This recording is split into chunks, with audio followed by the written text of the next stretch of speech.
gonna turn the music off. I'm gonna turn the music off. I'm gonna turn the music off. I'm gonna turn the music off. Where is it? Where's the music? Bitch. Oh, fucking hell. Oh, there it is. Yikes. Am I doing okay? Yeah, I guess so. Yeah, I'm doing okay. I'm doing all right. How are you doing? I hope your night was good. I hope your night was good. I hope everybody's night was good. Mine was. Oh no, actually mine wasn't. Actually, I gotta get you guys like. Isn't that pretty? I gotta get you guys the to the music.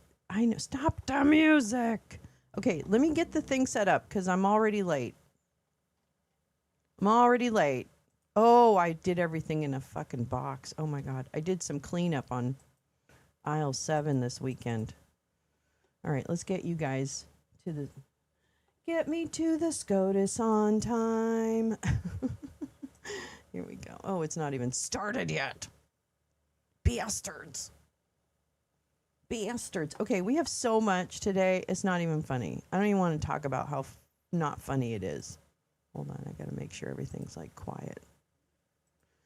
Quiet. Oops, there he is. Okay, I couldn't stop him from being quiet. Okay, you hold on too. Wait. Everybody just hold the fuck on. Okay, first of all, the sound's in the wrong place.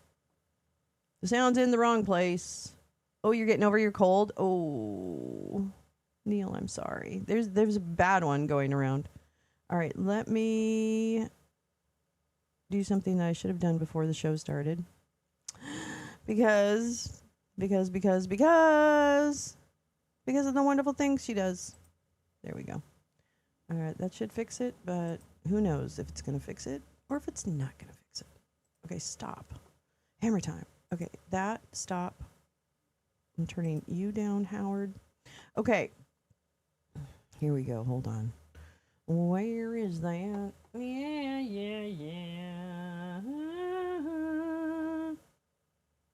Wait, where's my C-SPAN? Ooh, where's my C-SPAN? That's not what I want. Where's the C-SPAN? Oh, man. Hold on. Well, she's not that organized. C-SPAN. SCOTUS.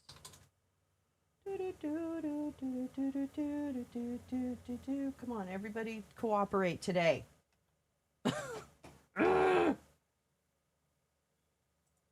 Everybody cooperate. Everybody cooperate today. Come on, C-SPAN. Don't fuck with me. Give me my SCOTUS. Fuckers. Okay, fine. I'm just going to start with... As President Trump stated in removing her, it is inconceivable that she was unaware of the... Okay. Wait. What do I want? I want... Oh, shit. I think I... No, I don't. Oh, my God. Oh, I'm so sorry. Hold on. I'm so sorry. Hold on just a minute. I'm fucking stupid today. I'm fucking stupid. It's okay. It's all right when she's artsy, but look out when she's fartsy.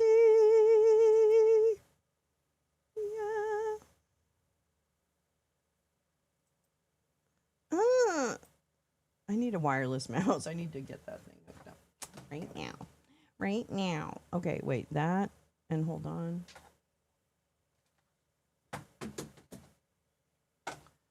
Okay. Bitch.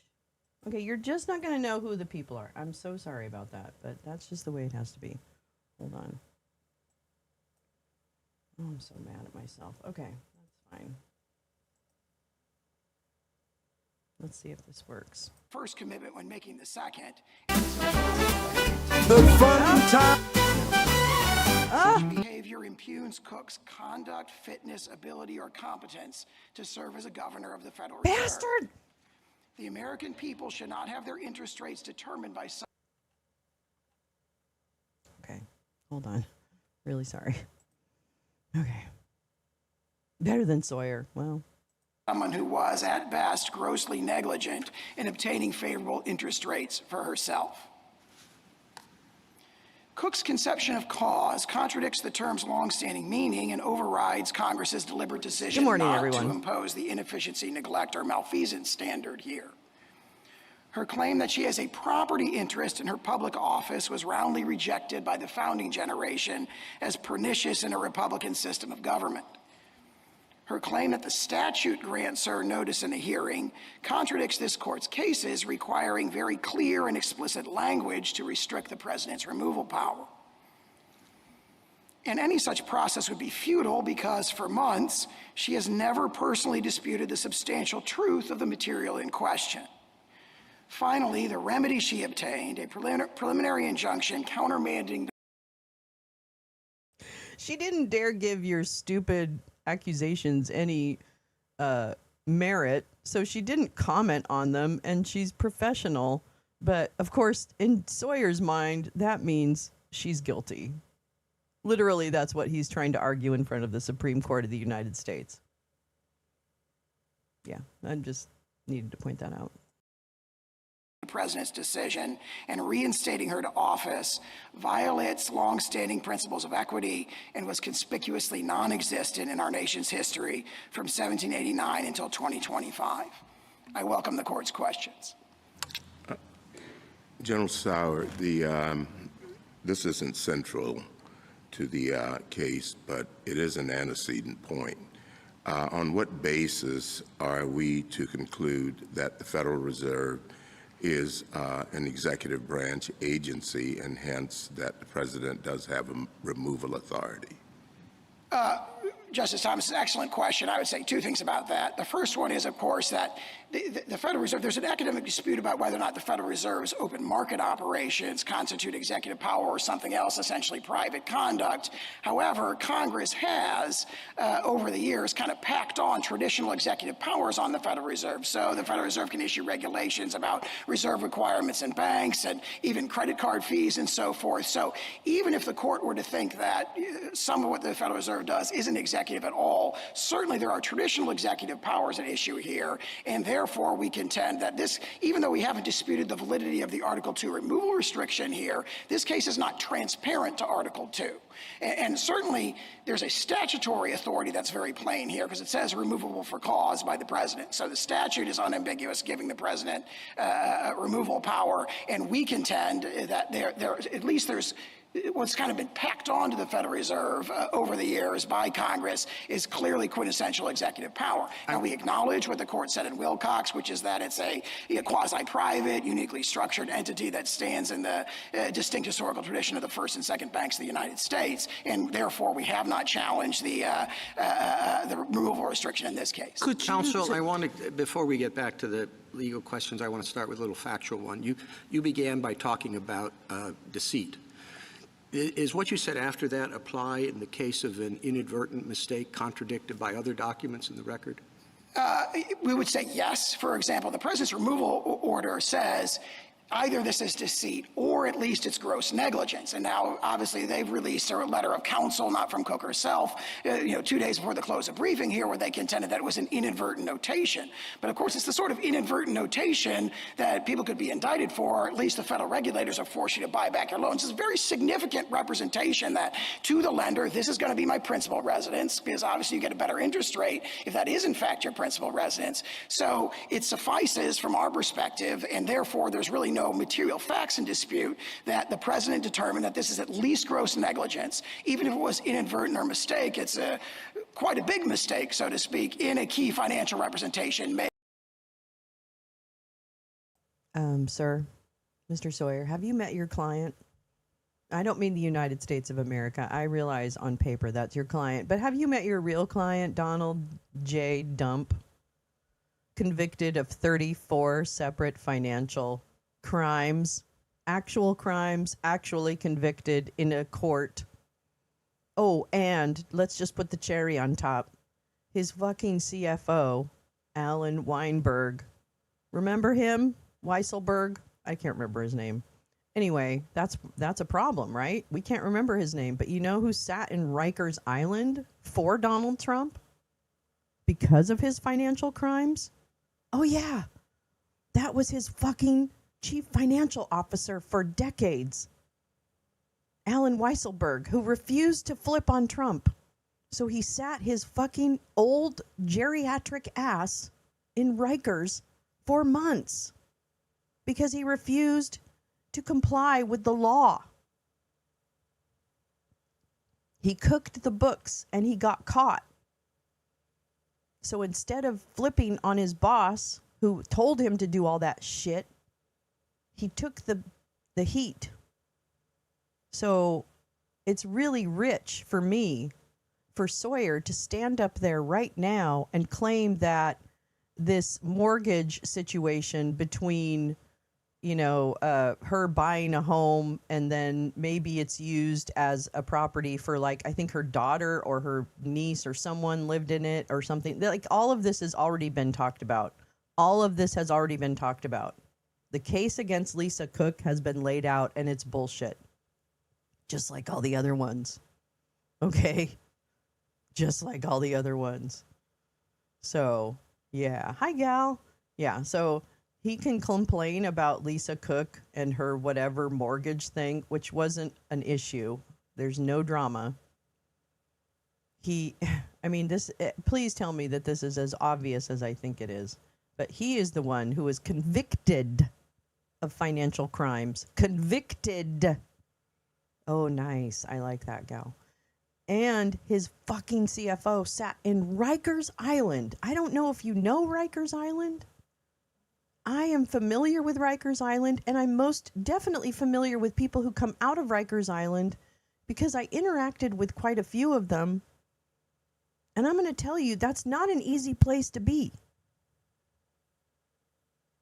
Like, it's one of the roughest places, it seems to me, I don't know, from the stories I see, and the people that I see come out of Rikers are pretty fucking tough.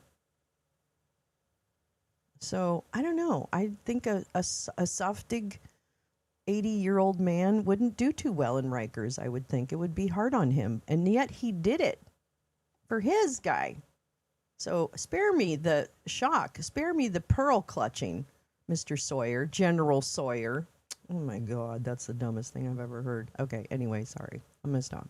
In the context of interest. Well, I mean, I suppose we can debate that, with how significant it is in a stack of papers you have to fill out when you're buying real estate. But I gather under your position it doesn't make a difference, right? In other words, the determination of cause is unreviewable, right? So it doesn't make a difference whether this was an inadvertent mistake or whether it was a devious way to get a better interest rate. Doesn't matter for you, right?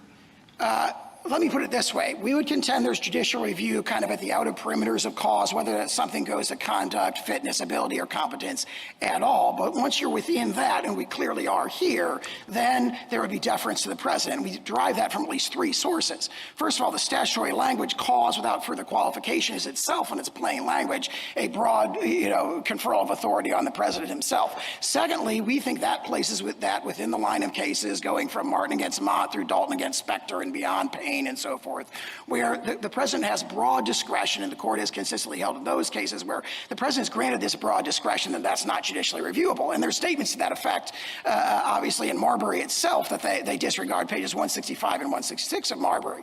But even if the court doesn't accept that, there's a further layer here, which is that they've conceded this is an ultra vires challenge, and this court held last term that the standard of review in an ultra vires challenge is very, very high for them and very deferential to the president itself. It kind of, dovetails with our Dalton and Martin argument as well. In an ultra vires challenge, the burden would be on them to show that what the president did is entirely in excess of his delegated powers and contrary to a specific prohibition in the statute. So there's kind of three ways to get to the same conclusion there, which is that once the president's made a determination, it clearly does relate to conduct, fitness, ability, or competence for that office, then at that point there's no work for the reviewing court to do. The traditional discretion to the president's determination would kick in. Counsel, were any of these questions, except the constitutional question, decided by the D.C. Circuit? The D.C. Circuit, in its stay opinion, relied exclusively on the sort of notice and an property interest opportunity to be heard. That's what it said the Constitution required, correct? It said that, yes, it said there's a All right, property that's interest in the this only office under issue. Loudermill. That's the only issue it addressed. It did not address all of the things you've talked about today. What the definition of cause is, including whether it includes pre-office conduct and how much or what nexus there has to be between pre-office conduct and post-office conduct. One could imagine that what would constitute for cause during office would be different than what would happen pre-office. Even yourself below said if something was known before confirmation, you likely can't rely on it. You haven't quite said that up here, but logically, pre-office has a different temporal connection. Then the court didn't address whether the president's determination of cause is reviewable and under what standard.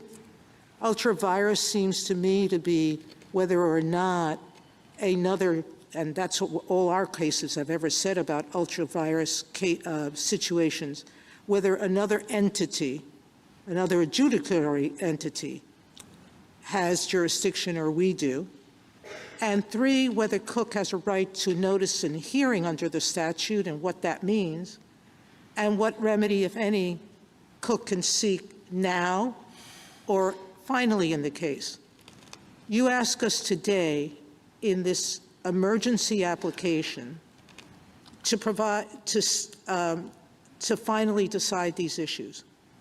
I want to know why. Meaning,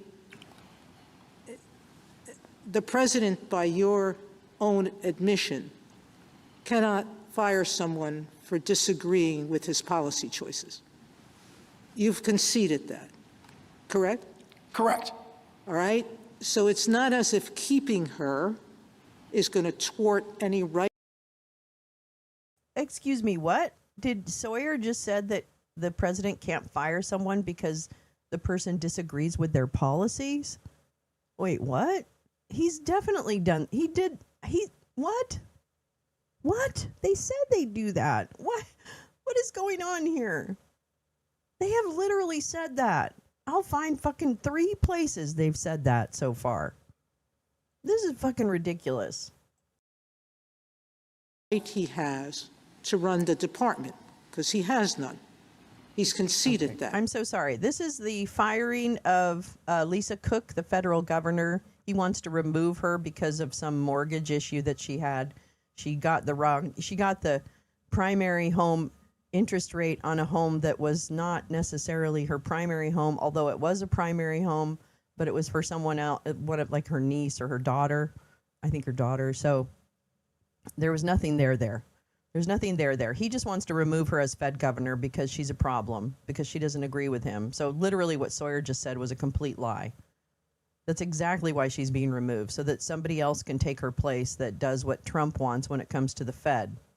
It's taking away the independence of the Fed. So this is around firing and removing federal employees, basically, and the fact that the Fed itself is an independent agency from the executive. It doesn't report to the executive, right, in the traditional sense. Yeah, Powell is there as support. That's right, Lee. Jerome Powell is actually in the audience as support. He's obviously the chair of the Fed. So, and his time as the chief of the Fed comes up in like March or something like that. So he's going to be replaced, of course. Dump hates him. But he's there to show support for one of his team. So, yeah, and still no announcement about the threatened EU tariffs, which are not probably going to materialize. And then today, I guess he said he's not going to take Greenland by force. It's all a bunch of bullshit. Welcome to this world. On policy, he does not. Now, it's not as if she's been incompetent, negligent, or committed malfeasance while in office. This is something pre-office. So keeping her in office is not causing an immediate harm to the agency. Number 3, we know that the independence of the agency is very important, and that independence is harmed if we decide these issues too quickly and with not due consideration.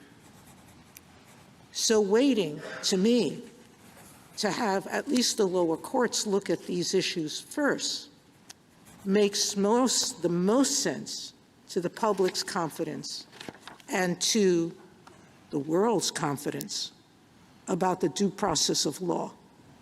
Explain to me why the president's harm is greater than the public's, greater than the Federal Reserve, who deserves to have people acting that have been in office. And number three, why we should disrupt, as we said in Wilcott, the disruptive effect of repeated removals and reinstatement of officers. Why shouldn't we wait till the end of this case, where all the issues are clear and where we make a final decision as to whether she should have been removed or not? Let me start by addressing that last point. We are seeking a stay of an unprecedented preliminary injunction restoring a principal officer of the United States after being removed by the President of the United States. 112 years, and it's unprecedented that any Federal Reserve officer has ever been removed. So the unprecedented nature of this case is a part of what the President did, not what Ms. Cook did. I think that statement has to be qualified by the recognition that there have been situations where governors have been credibly accused or found to have engaged in financial improprieties, and those governors have resigned. Financial improprieties that are quite analogous to what is at issue in this particular case. But I want to make the fundamental point that in Sawyer, this court held that a preliminary injunction was not available to restore an officer. Sawyer was a preliminary injunction. It's a preliminary injunction against the... That's true, but weeks later in Drago, we permitted an officer who was still there to stay. So that was a case of reinstating someone. We have plenty of cases that say keeping someone in place who hasn't left yet is different than issuing a preliminary injunction. I think the court's referring to the Delgado case, and in that particular case, it was a writ of mandamus to an inferior there, the clerk, to recognize the de facto officers when there was dispute about who had been validly elected to be the city commissioner or whatever the statute was. And this court said you could grant a final judgment in mandamus to say you have a ministerial duty to recognize the de facto officer. That is totally different than issuing a preliminary injunction. Keep in mind, there is no such thing as final mandamus. And in fact, Judge Friendly once described that as the starkest of solecisms. Sorry, there is no such thing as a preliminary writ of mandamus. Judge Friendly described that as the starkest of solecisms. What this court held in Sawyer is there is no jurisdiction to issue a preliminary injunction restoring a public officer to office. And that's a holding of the court. She never left. She never left. She's still there. She is reinstated. What the court framed its holding as, there is no jurisdiction over the appointment or removal of inequity of public officers. So it does not turn on whether or not she's sort of, stoutly staying in office or whether or not she's gone and then sued later. That it doesn't, nothing turns General out. Sauer, can I ask you a question that's also related to the stay factors? Justice Sotomayor brought up the public interest here. And we have amicus briefs from economists who tell us that if Governor Cook if we grant you your stay, that it could trigger a recession. How should we think about the public interest in a case like this? Yeah, two things to say about that. One is, if you look at what actually happened here, she was removed on August 25th, and the stock market went up for the next 3 days. So we've already had a kind of natural experiment, so to speak, about whether or not the predictions of doom will really be implemented. And surely that if investors are jittery or whatever the argument is, you would have seen that on August 25th, and you did not see that. In fact, you have these surprises. I'm just going to make sure I point out what he just did there. She asked him about the impact of removing by force a Fed governor from an independent agency and what that would do to the recession, the economy, et cetera. The economy is not the stock market. And I understand that the dump administration regime will go between the stock market is great and, the economy is great, depending on which piece of data they want to pull out. And the stock market does not correlate to the economy. The stock market is a completely different animal. It is not a financial indicator. It is investor sentiment. It is institutional trading. Okay, that is not, those two things are not related. One of these things is not like the other. And I'm going to tell you right now, these two are not the same. The stock market is not an indicator of the economy. And I understand that this administration loves to cherry pick which piece of information or just straight up lie. So anyway, I just wanted to point that out for the people who might not think that. Well, I'll interrupt you there to say that I don't want to be in the business of predicting exactly what the market's going to do. I agree, and that's why I think the court ought to consider all those amicus briefs and their sort of, predictions of doom with a fairly jaundiced eye. What the court has to do is weigh, essentially you have those amicus briefs a reflection of very elite opinion that But there's what's a happening risk, General Sauer. Yes. I don't want to be responsible for quantifying that risk. I'm a judge, not an economist.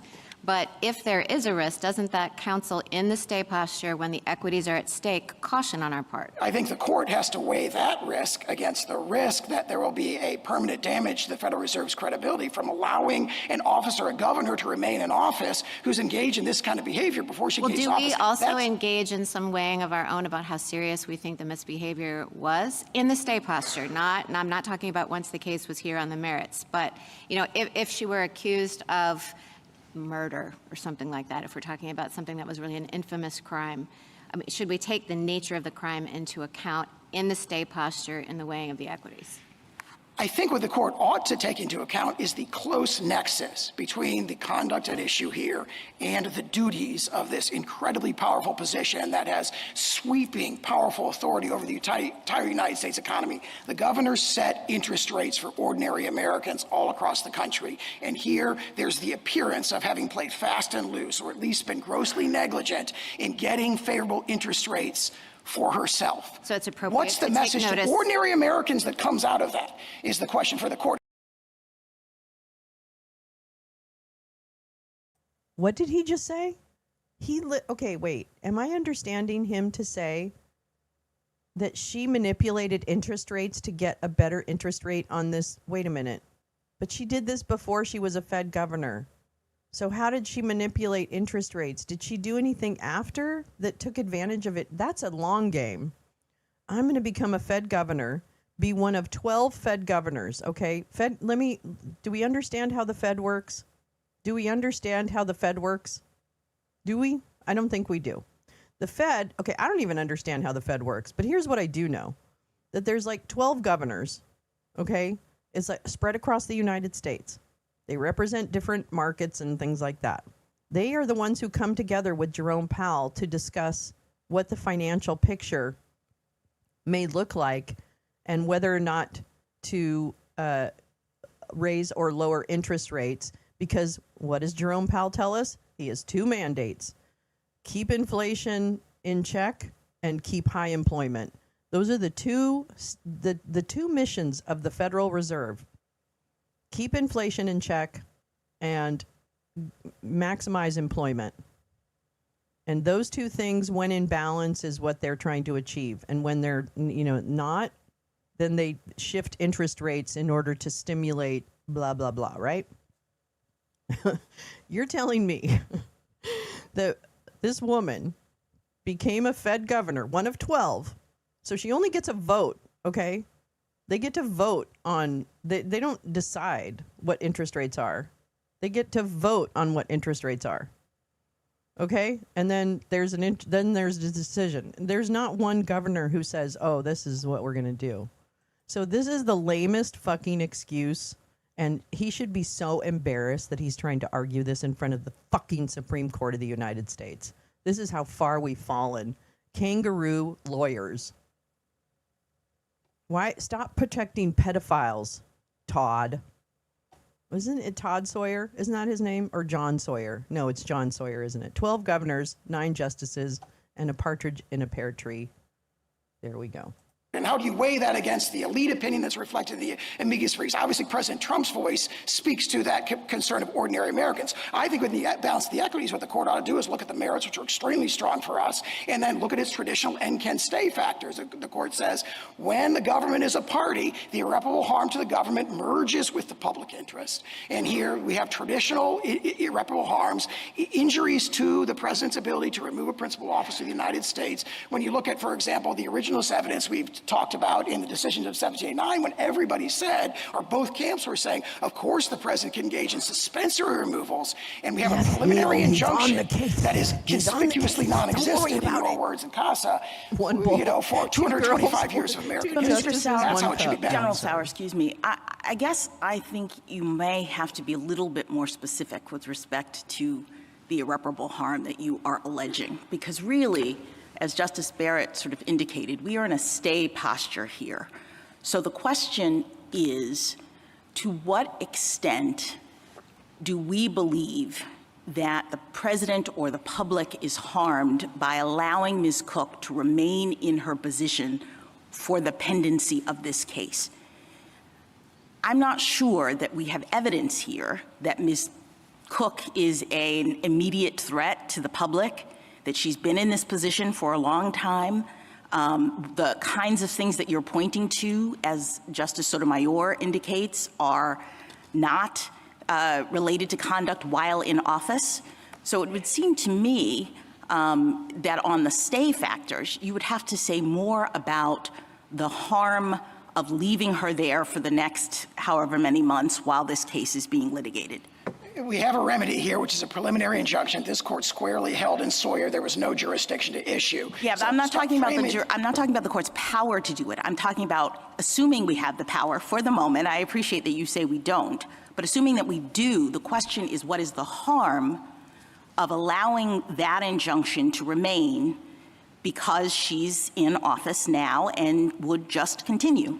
Among other reasons, we assert grievous, irreparable injury to the public perception to the Federal Reserve of allowing her to stay in office. They argue that this is going to cause the markets to tank. And you have evidence related? They didn't tank. You have evidence related to the public perception, or is this just the president's view? The president has made that determination. It's reflected in the language of the dismissal order, and as I discussed in my opening, there's this close link. Did the president make that determination based on evidence presented to him in the context of some kind of hearing related to Ms. Cook's conduct? The Federal Reserve governor who sets interest rates for the entire country appears to have engaged in improper behavior. No, I understand. You're repeating the allegation. What I'm asking you is the evidence that supports that allegation. Traditionally, when an allegation is made about someone's misconduct or whatnot, there's an opportunity for that person to present evidence, for the other side to present evidence, and even if the president was the final arbiter of this, one would expect that he would do so on the basis of evidence. So what I'm trying to understand is, what is the evidence that has been presented and considered with respect to Ms. Cook's alleged misconduct? Well, the removal order addresses that because it— What is the removal order? The Truth Social post? No, it's the August 25th letter. I think it's Doc 1-4 in the district court. But the removal order addresses that. The evidence is you have I just mortgage linked that applications letter in within the 2 chat, weeks of each other so the that letter make from Dump clearly is in the conflicting chat. representation. Was Ms. Cook given the opportunity in some sort of formal proceeding to contest that evidence or explain it? Not a formal proceeding. She was given an opportunity in public because in she the was world, notified. like she was supposed to post about it, and that was the opportunity to be heard that you're saying was afforded to her in this case? Yes, and she's had plenty of opportunities in the ensuing months where we've had ongoing litigation where there's never been a personal statement addressing that or justifying it. General, let's just suppose with me hypothetically for the moment that the court read the act to require. I can't even believe what I'm hearing. I can't even believe what I'm hearing. I'm going to translate it. Hi, meowing star. Good morning, meow meow. Let me tell you what we just heard. The lawyer for the government of the United States just said that no, this person who has been removed from her position for something that happened before she was a Fed governor and is suspect to be bad, like it's not even a bad situation, but whatever. Sawyer just said that she didn't get a formal, she had no opportunity, like an employee might, to or to discuss why she's being removed. There was no meeting. She didn't get a conference call with her boss. She didn't get fired. She got whatever. But Sawyer, the fucking lead attorney for the United States government, for our government that is supposed to represent us, said that if she didn't get a formal meeting about this dismissal of her entire career, that she could have just posted about it. She could have made a personal statement.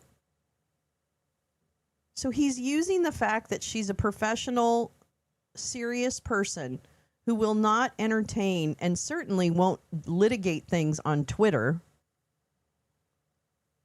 Nobody is as dumb as you are, Sawyer. We don't suck orange balls like you do. That semen has got to your head. Sorry, that was gross for the morning. But anyway, you know what I mean. Like, literally, that's one of the most disgusting things I've ever heard out of a fucking government lawyer. Like, someone who should be the most serious, the most gravitas moment is saying, well, she could have posted about it. She didn't say anything, so we thought it was okay. What? Fuck you, Sawyer. Go to hell. Go straight to hell. Can't wait to see you in Nuremberg, because, bitch, your ass is going to be in Nuremberg, too, because guess what? They're going to kill the lawyers, too. I'm telling you right now. The lawyers are not going to escape the Nuremberg trials. They just won't. You guys are so stupid. You're the stupidest lawyers on the planet because you're setting yourselves up for a really, really disastrous end. So enjoy that. I hope it was worth it. Our notice and a hearing. I assume everybody has notice now. Here we are. What would that hearing look like? I would point to what the court has said in Vermont Yankee, which this court is very reluctant to dictate procedures to even federal agencies. And here the court would be dictating, or a court would be dictating procedures to the president. I think they rely heavily on Loudermill. Obviously, we dispute that there's any notice and hearing requirement, but Loudermill requires only very minimal, flexible procedures. Would that be calling Ms. Cook into the Roosevelt room, sitting across a conference table, listening for I don't know how long, how much evidence is a lawyer required, and then making a decision? Could that suffice, you think? What would be required? It would probably be if the court were to conclude that, it would have to be entirely dependent on the executive to decide, and that's what the case law indicates. Certainly, I think the question points out a great weakness in their argument, which is that the word cause does not include notice in a hearing on its face. Congress knows how to provide notice in a hearing. It did so in the NLRA 1 month before it reenacted the for-cause restriction here in 1935, and because it's not there, the court has nothing to provide guidance on that point, and if the court were to conclude that, it would be up to the executive's discretion. Just a meeting across a conference table finished with you're fired? I mean, all Loudermill says is that you have to be told of what the basis is of the allegations against you and give a chance to tell your side of the story. We believe that was provided in the 5-day window between the Truth Social post and the removal letter. And then you mentioned on remedy that there's no such thing as a preliminary injunction for mandamus, and I just wanted to hear you a little bit more on that. You mentioned Judge Friendly. Please, thoughts. So the contention in the amicus briefs is that you could rely on Delgado to sort of bypass the holding of Sawyer and say that mandamus can provide essentially the same relief as a preliminary injunction. I guess the argument would be you'd have to mandamus everybody, so all the members of the board to treat her as if she's still a governor, all the staff to treat them as if they were still a governor, because Delgado held where there's the city clerk who can't decide who is validly elected city commissioner. commissioner, the court held you could mandamus that clerk to recognize the de facto officer in the interim. And that doesn't work for a couple of reasons. First of all, this is a preliminary injunction. Mandamus would have to be a final judgment, and that's what Judge Friendly said. There is no preliminary mandamus. That's the starkest of solecisms. Do I understand you, General, going back to Justice Gorsuch's first question, to continue to maintain that, in fact, there is no requirement for notice and opportunity for a hearing? Is that right? Absolutely, yes. And why is that? Just because it's not stated in the statute?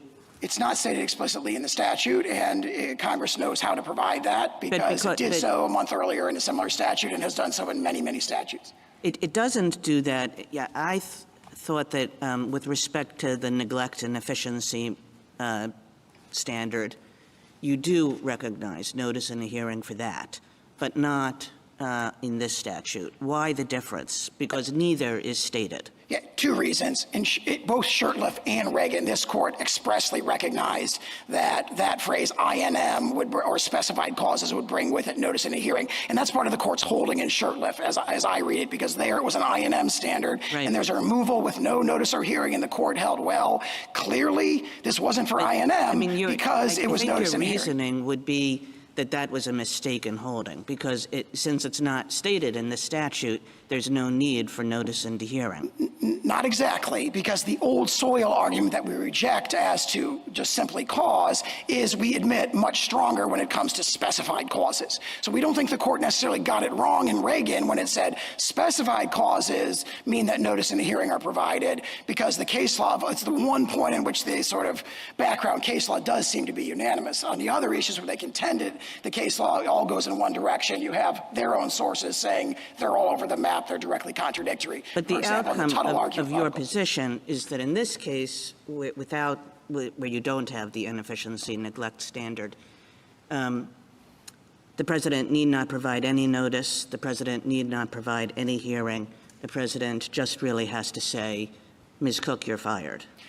He has to provide a cause. We contend that there has to be a cause, something that relates to conduct, fitness, sufficiency, or competence. We concede it cannot be for policy disagreement or for no reason at all or at will. General Sauer, if you're correct that courts do not have the authority to reinstate a removed officer, why are we wasting our time wondering if there's cause or not? I mean, because even if we say, yes, there is cause, shouldn't have removed her, but we don't have the authority to order her reinstatement.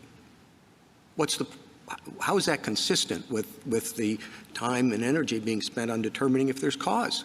We agree that that's an alternative basis. As we say in our brief, that's reason enough to rule in our favor, and we have a holding of the court, Sawyer. We also have this tradition I was referring to earlier of recognition that runs from the decision of 1789 to all the opinions in Myers, it's alluded to in Wiener and so forth, recognizing the president's power of interim or suspensory removals. So we agree that's an alternative, that's an independent basis for us to prevail.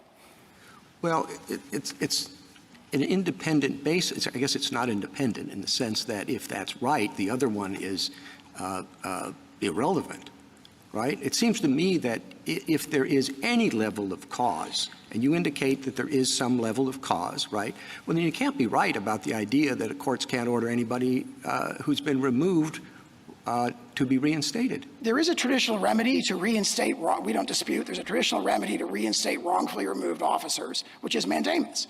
But they don't argue mandamus here, and the reason they don't argue mandamus is they face a number of insuperable obstacles to prevailing in mandamus. One is, of course, going all the way back to Marbury against Madison. You can't mandamus the president, his discretionary acts.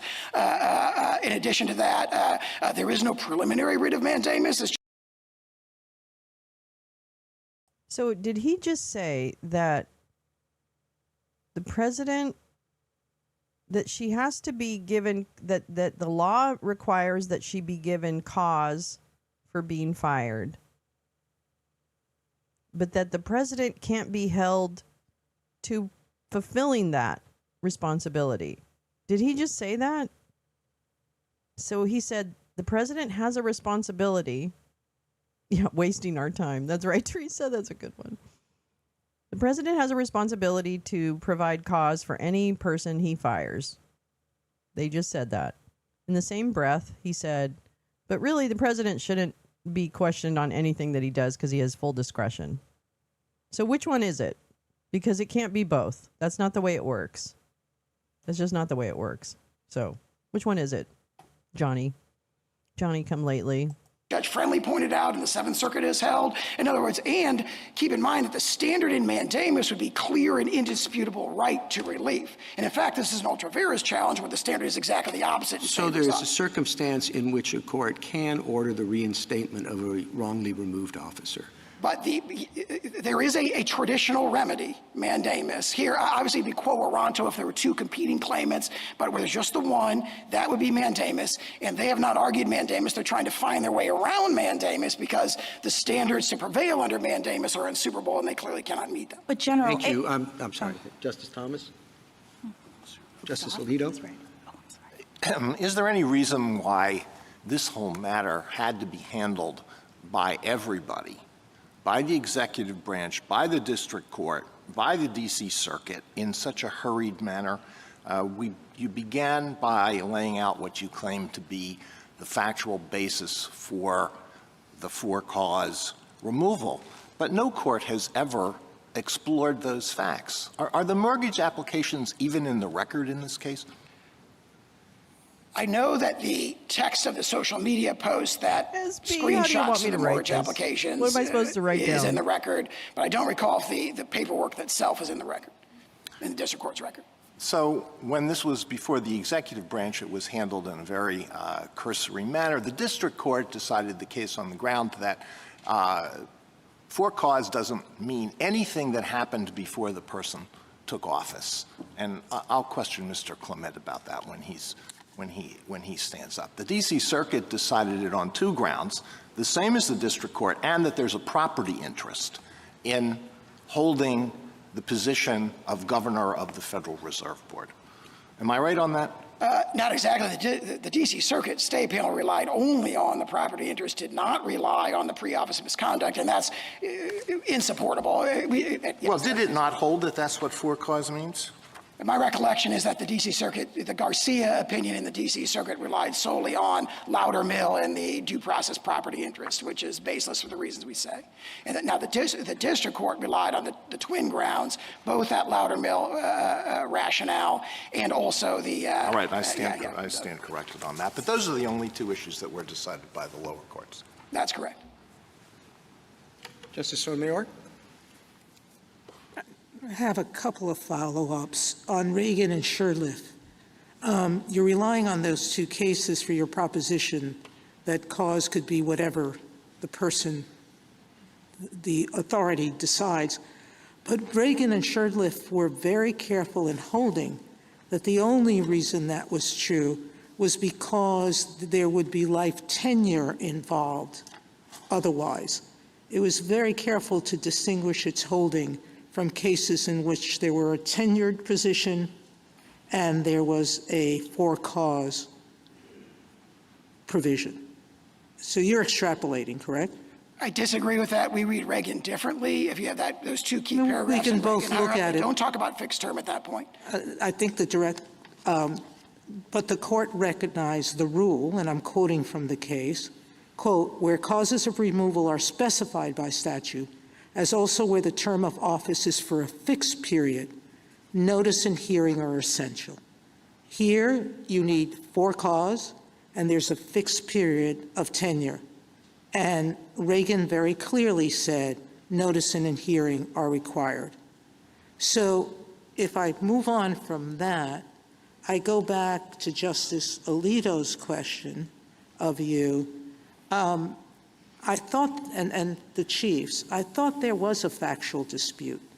As I understood it, Ms. Cook's letter, her attorney's letter, and quite frankly, I've never understood that a letter from a lawyer wasn't a representation by a client. This is a new standard I've never heard of before in an informal proceeding. If the president can go by social media and one believes that that is adequate notice under law, I'm hard-pressed to think a letter from a lawyer is not notice from the adversary. But we can move on from that. The letter from Ms. Cook says, the Michigan bank gave me permission to rent because I got a job in Washington. I had to move from New York when I got my job in Washington. And frankly, I renovated my apartment the year before, thinking I would be in New York for the rest of my life. Things change, and the bank in Michigan, at least they represent, will say there was no deceit of them. As to the mortgage issue in Atlanta, Ms. Cook's lawyer represents that the paper submitted to the bank disclosed the fact that this was a vacation home. So they may not have experienced deceit. If they didn't experience deceit, then you're left with gross negligence, and the question becomes, is it grossly negligent to make a mistake on a mortgage application? And I don't know that gross negligence has ever risen to the level of a mistake. So there is a factual issue. Now the question is, who resolves that issue, the level of review of that decision, and those are all questions, as Justice Alito pointed to, have not been addressed below, correct? What was addressed below is, I think, exactly what Just said a in due exchange with process Justice right to Alito. notice in a hearing by the circuit court, and for cause being something that has to be only what's at the time of in office. I do agree with you. Common law did permit pre-office conduct to be considered, but only if for an infamous crime. I don't think this rises to an infamous crime.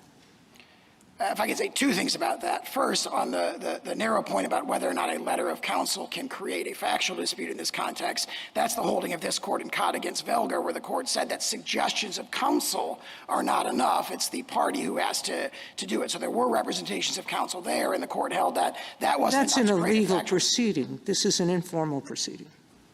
Legal proceeding. Yeah, the point was there had never been any representation by the party in any context, formal or informal, and that's exactly what we have here.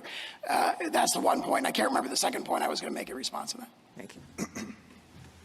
Justice Kagan? General, can I take you back to the Chief Justice's question, the remedial question, the last one? Because in response to him, you said kind of no worries because there's a traditional remedy of mandamus. But then, pretty much in the next sentence, you said, but of course mandamus doesn't apply here because it's the president. So, I mean, when we're talking about the president's removal powers, you're essentially saying that the only remedy doesn't apply, and that brings you back to the Chief Justice's question, which is, well, if there's no way to reinstate, what does this cause requirement amount to?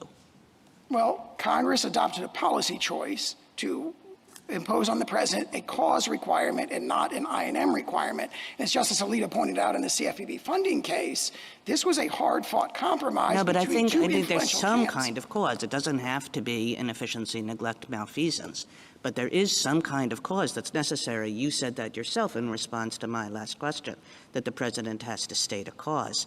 But if then you're saying, well, even if he flunks whatever that requirement is, there's no way to reinstate the person. There's no way to use the mandamus route. What does it amount to? It seems pretty, it seems non-effectual. It is if it is non-effectual, which we dispute, we think it's very effectual, and it's proven to be effectual in history because it provides the governors with the most important protection, which is that Congress apparently wanted to give them, which is protection against removal for policy disagreements. And governors have not been removed for policy disagreements. That has been Except respected. there's no way to test that. There's no way either that the person can come in and have that meeting in the Oval Office or the Roosevelt Room or wherever else, saying, I think you're really getting rid of me for policy reasons. There's no way for a court to evaluate that. The president just has to say, I'm removing you for cause. You committed gross negligence. And there's no question, for all the reasons we discussed in our briefing, that confers broad discretion on the president. Now, there's an outer perimeter that is subject to policing by judicial review, policy disagreement, no cause at all, and so forth. But that confers broad discretion on the president. But even if it was de novo review here, gross negligence in a very important financial transaction that has this Okay, close okay, I nexus have that with what teed up. the Does the governor president Do you have guys to want to say- go to satisfying. Does the the president other have to hearing? say Let me what the know gross in the negligence chat if you is? do. Or can the president just say, I'm removing you, it's not for I have policy, that one it's for teed up gross if you want. negligence?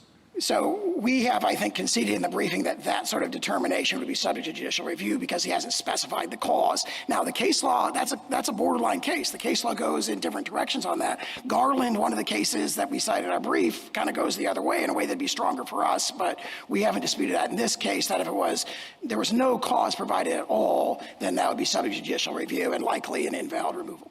Thank you. Justice Gorsuch? Just to follow up on Justice Kagan's questions, I think in them was the question, if you think mandamus doesn't apply to the president at all, ever, how could you ever test the things you say can be tested? He has to remove for cause. He can't remove for policy disagreements.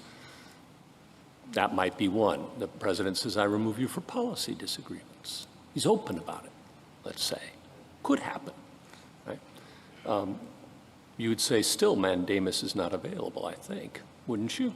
I think we would. Now, that might be a closer case because the mandamus standard is clear and indisputable right when we have conceded that policy disagreement would not be available. Actually, that might be a case where mandamus might be available with the caveat that how would Marbury apply to that? Marbury says you cannot mandamus the president in a discretionary decision. And so baked into our jurisprudence from the dawn of this court is the notion there's going to be some things the president does that you can't dispute. Would you say that's not a discretionary decision? If the president says, I fire you for policy reasons, that would be outside of his discretion and therefore subject to mandamus. Essentially, the argument would have to be that'd be ministerial within the meaning of Marbury, and then I think that standard in Marbury kind of gets ported into the standard in Cheney, clear and indisputable, right? Yeah, so it would be clear and indisputable and therefore could run against the president in that case. Hypothetically, I'd have to do a lot more study. We're taking a firm position on that. Justice Kavanaugh? For present purposes, you accept the constitutionality of the for-cause removal provision for the Federal Reserve, and that is what protects the independence of the Federal Reserve. What, in your view, is the purpose of that independence? It protects the governor, exactly reflecting the plain text of the statute. It protects the governors for removal for policy disagreement or for no reason at all. What is the broader purpose of that? To preserve the independence of the Federal Reserve. And what is the broader purpose of that? Well, there's a number of reasons that are discussed by their amici, and I think not disputed by us, which is that there is a long tradition of having this exercise of monetary policy be exercised independent of executive influence, and we don't dispute that that's what Congress was doing in that statute. And again, we have not disputed the validity of the for-cause removal restriction here. And why is that independence important in your view? We don't dispute the importance of that for many of the reasons that their amici say, but we emphasize that there's a balance struck here. I'd rather not tell you why I think it's important. Ironclad, you can never be removed. There is a cause removal authorization. But on that, your position that there's no judicial review, no process required, no remedy available, very low bar for cause that the president alone determines, I mean, that would weaken, if not shatter, the independence of the Federal Reserve that we just discussed. Wow. We disagree Somebody took with their that, vitamin and this I would morning. point to the point that the point you made that this is a low bar for cause. In a sense, it's a very high bar. It's a very strong protection because it does protect them from the one thing that Congress was apparently most worried about, which is a removal for policy disagreement. But it would be in the view of the president who might have a policy disagreement, and there's no judicial review, and the president can just define it on his or her own. Right? One of the strongest traditions in this court's jurisprudence is the sort of presumption of regularity to the president's action that has applied to this provision, I think, effectively for 112 years, and it continues to do so.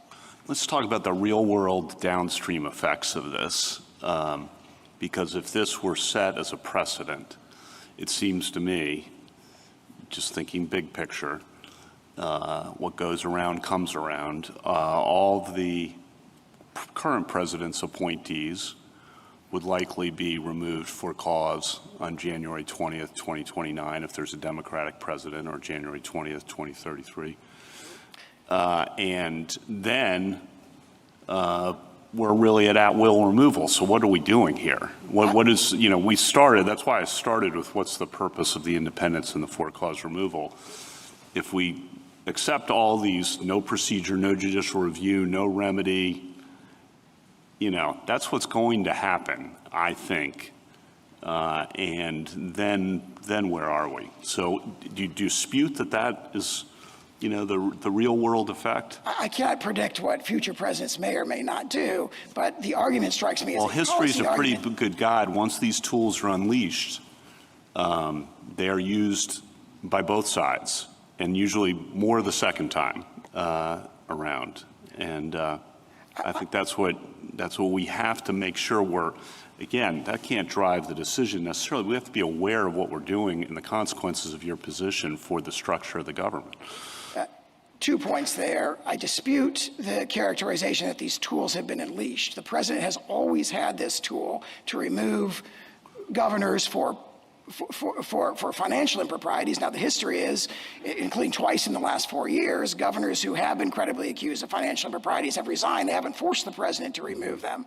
And I think the more sort of fundamental point is that cause is a standard that is quite deferential to the president. Congress consciously adopted that instead of a more restrictive standard like INM that was, by all appearances. Why don't we interrupt this oral argument and go to Nick Shirley, since I can tell everyone is excited to hear this little idiot. This little dork. Let's see here. Who's that? Oh, what happened? Oh, he's an idiot too. This guy's an idiot too. Okay, wait, let me get rid of Skynet. I'm sorry. Hold on. We'll just be a little jumpy aroundy, I guess. Okay, never mind. I'll just keep going. Okay, let's try these guys. Duties effectively and independently, and we must add additional safeguards to make sure that whistleblowers can blow the whistle without fear of reprisal or retaliation. We must also take a long, hard look Do we know why at the he's wearing architecture sunglasses? currently I in mean, place I'm just for how we track, asking. monitor, analyze, and assess federal funding. To put it bluntly, that architecture is broken. Key resources like USAspending.gov are in desperate need of overhaul and modernization. We need to enhance and improve the quantity, quality, timeliness, and integrity of the data and information we collect on federal funding. We need to promote more accountability, transparency, and compliance mechanisms within the chain of spending for federal funding.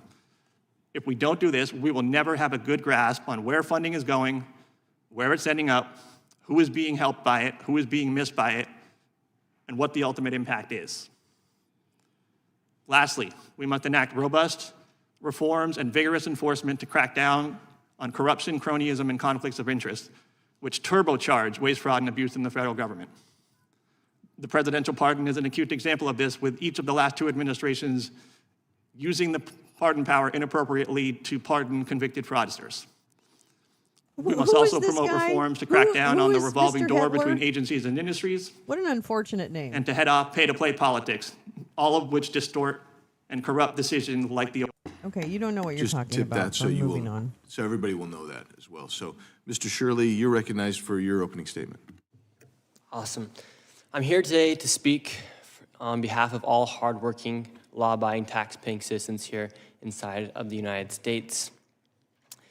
I've helped bring to light widespread fraud that's happening inside our nation, and we the people have had enough of our hard-earned money going towards fraudsters as if it's no big deal.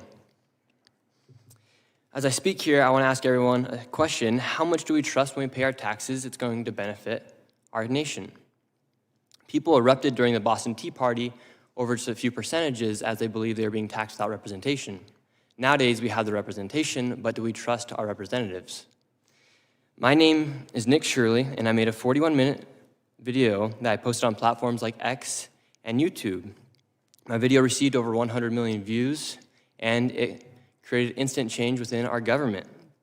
As the federal government launched investigations in departments such as Health and Human Services froze over $185 million in child care funding until businesses can prove they are legitimate businesses. I actually became aware of the fraud that was happening in Minnesota in June of 2025 as I was there for a separate video in Minnesota and started reaching out to me, asking me if I was making a video on the fraud. I said, well, what fraud? And this lady, she was a real estate agent, and she says, well, I'm having a hard time selling my properties because people are curious about these assisted livings that are popping up next door to some of the houses that we're buying, or the home health care clinics that are popping up, and we don't know who's next to these houses that we're trying to sell. And I said, well, I'm not going to come and make a video if I don't have any proof. So therefore, I left Minnesota, and I continued to look for fraud in the best way I could. And as I was getting my own information, a man by the name of David reached out to me, and he said, hey, I have been investigating this fraud for years now. I have been driving by these child care centers. I have never seen a single child, and I have received the information from the state of Minnesota as to how much money these places are receiving. I said, great, let me come to Minnesota and we'll make this video about potential fraud that was taking place inside of Minnesota. We go to a daycare, and I'm instantly surprised by what we see. We arrived, and it was an industrialized building, and there was 2 daycares registered at that building. And the first thing I noticed is all the windows are blacked out, and there's no footprints in the snow of any children. There's no playgrounds or anything that would make it look like it's a child care. But above me, a sign read, open 7 a.m. to 10 p.m. But there was nobody there. The doorbell did not even work. And then we continued to go to other daycares, and we noticed this. No. He went during Christmas vacation. He went during Christmas vacation, or the holidays. They were closed. Sometimes daycares do that. Also, you black out windows at any childcare because you don't want children to be filmed or looked at or stared at or any of that. That's not a fishbowl. You don't let anyone come just walk into a daycare, especially, never mind a school. You always lock the door. That's really just what I'm going to say.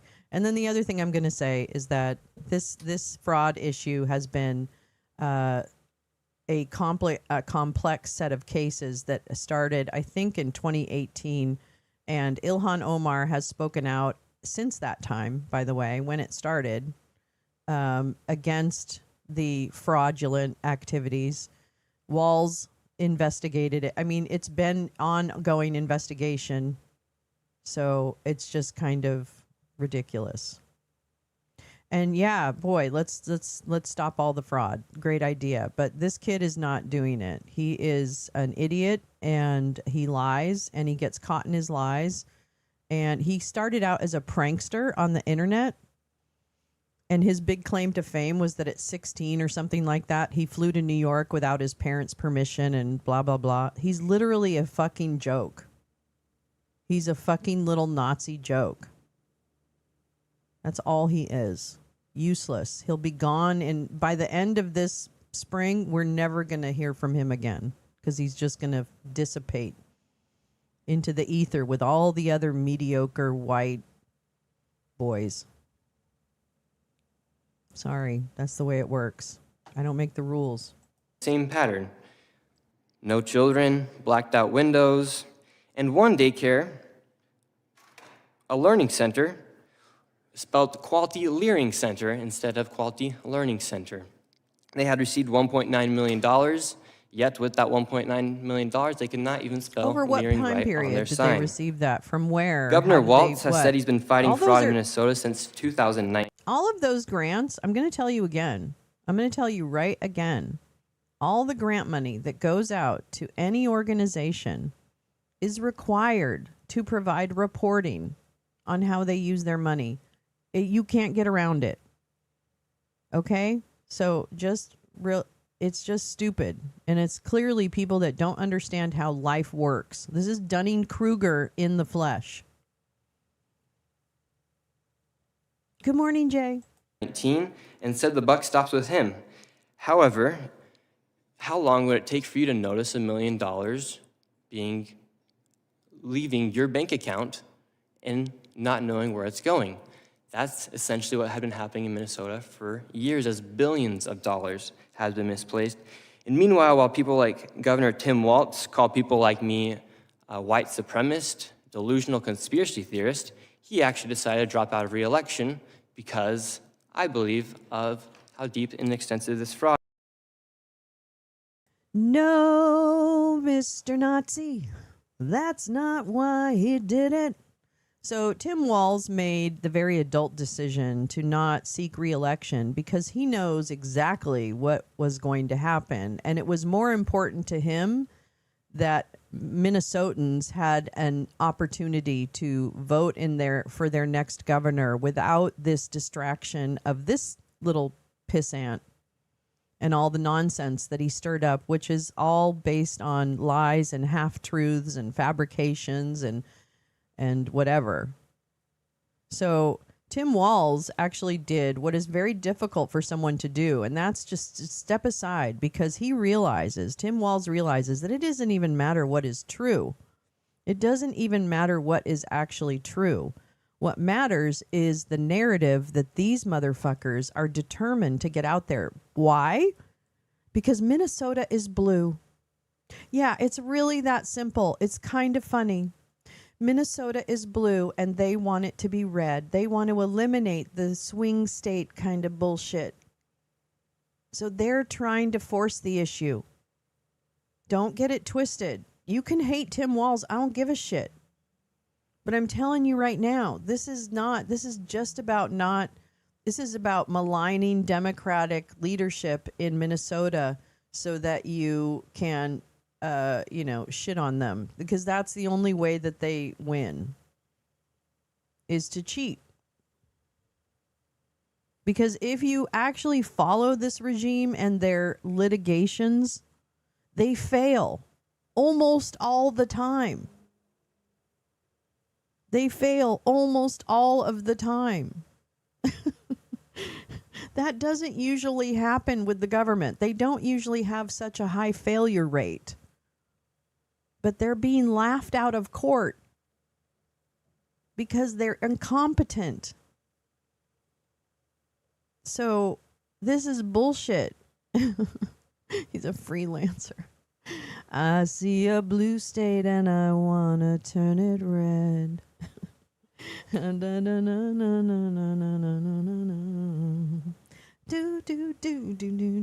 we got to rewrite that one. That's a good one. Okay. Anyway, here we go. I mean, I'm just sorry. There's facts, and then there's this idiot. I'm sorry. You can have whatever truth you want, by the way. I don't give a shit about your truth. The facts aren't going to change. And the facts are complex. You have to actually look. You have to actually listen. You have to actually read. I get it. It's hard. I don't like to do it. I hate it. I started a show so I could read and be entertained by myself. I mean, really, you're speaking to the choir. I love to hear myself talk. Okay, anyway, here we go. Thank you very much. Since my reporting, the HHS department froze over $185 million, and to this day, not a single business has been able to prove proof of legitimacy. How fast? Wait, that sounded like a whole thing. What the fuck? What's the process to prove their legitimacy? Was there a process in place to do that? I'm very confused. That was a very loaded little statement. Because that's assuming that there's a process by which things are, addressed within a certain time frame, like a short time frame. That's not how things work. And so, again, I think he's imposing his own, this is how it should work, on something that he just doesn't understand how it works. But he got the clicks. And this is clickbait boy right here. This is the clickbait boy of the fucking century right now. Yeah, this little human stain. Would you be proving that you are a legitimate business if you have children to actually Would you feed be and to take proving care that of? you are a legitimate signing that business if paperwork you had children? instantly. What the fuck is this I guy? made this video to document the widespread fraud that has been taking place, Hi, as I Adriana, truly I love believe you. all Welcome fraud back. is bad. And people like me, my generation, we're sick of seeing tax dollars go towards fraud. We just want to have the same opportunities that our fathers and our grandparents had. Is that And one when of you the see top people Gen making Z? No, this is the skinny Nick Sorter, Adriana. This is Nick Shirley. Nick Sorter is the fat Nick Shirley. Nick Shirley is the skinny Nick Sorter. That's the way I describe them. Because otherwise they're the same person. And Cam Higbee is just trying to get in the middle. He's trying to get into the Nick sandwich. No, it's not your bad. No, it's understandable. It's a very understandable, yeah. So that's what it is. I'm sorry that I've said that from the beginning. Nick Sorter is the fat Nick Shirley, and Nick Shirley is the skinny Nick Sorter. That's it. That's the way it is. I don't make the rules. Okay, Cam Higbee is over there trying to muscle his way in. That's all I know. And he's having a hard time because these guys are such pussies. It's really hard for them to hang in there. I don't know. Millions of dollars by committing fraud. And they're It all upsets working to be everybody Charlie from Kirk's all replacement, age which is really demographics. hilarious. And so I hope today we can have a good conversation, and I think we can all agree that fraud is bad, and that fraud is fraud. And that I think I fraud's wish really the best for our bad. country, and I think that's Can we agree that what fraud's needs to be really happening bad? is to crack down on all forms of fraud. So thank you for having me, and God bless the Only USA. when being spent Thank legitimately. you, Ms. Shirley. And now Sounds like I a recognize feeling. Ms. Larson for your 5-minute opening statement. Chairman, Ranking Member, and members of the committee, thank you for allowing me to speak today on this issue. My name is Jennifer Larson. I'm the founder and CEO of Holland Center in Minnesota. I've been an autism provider for over 20 years and started the organization for my son. I built Holland Center because families with children like mine were desperate for help, desperate for services and stability, desperate for somewhere they could trust their child with the ethical, longstanding autism providers. What did happen Does she was basically organized say- criminal networks that exploited autism services by opening fake Oh, centers, okay. So billing she's- for children that did not exist. So she's shitting on other. We will now proceed under the Providers. 5-minute rule with questions. Okay. Chair recognizes the gentleman from Wisconsin, Mr. Tiffany, for 5 minutes. Thank you, Mr. Chairman. Tom Besides the Tiffany. work Mr. Shirley has done, I want to recognize Powerline, who has done yeoman's work exposing this over the last decade. what has Exposing this, happened. that's right, And I eh? just want to say, Ms. Larson, I live in northern Wisconsin. There's an autism school that was started in my community. Where did we visit when we wanted to start that a decade ago? We came to Minnesota, where you have been leaders in having good autism programs. And I think about the tremendous fraud that has gone on in nutrition programs, housing programs, but is there anything more heinous than abusing an autism program? Wow. Ouch. I can't imagine. Can't imagine. Payments or double payments to be overlooked. So we had the attendance record issue. We had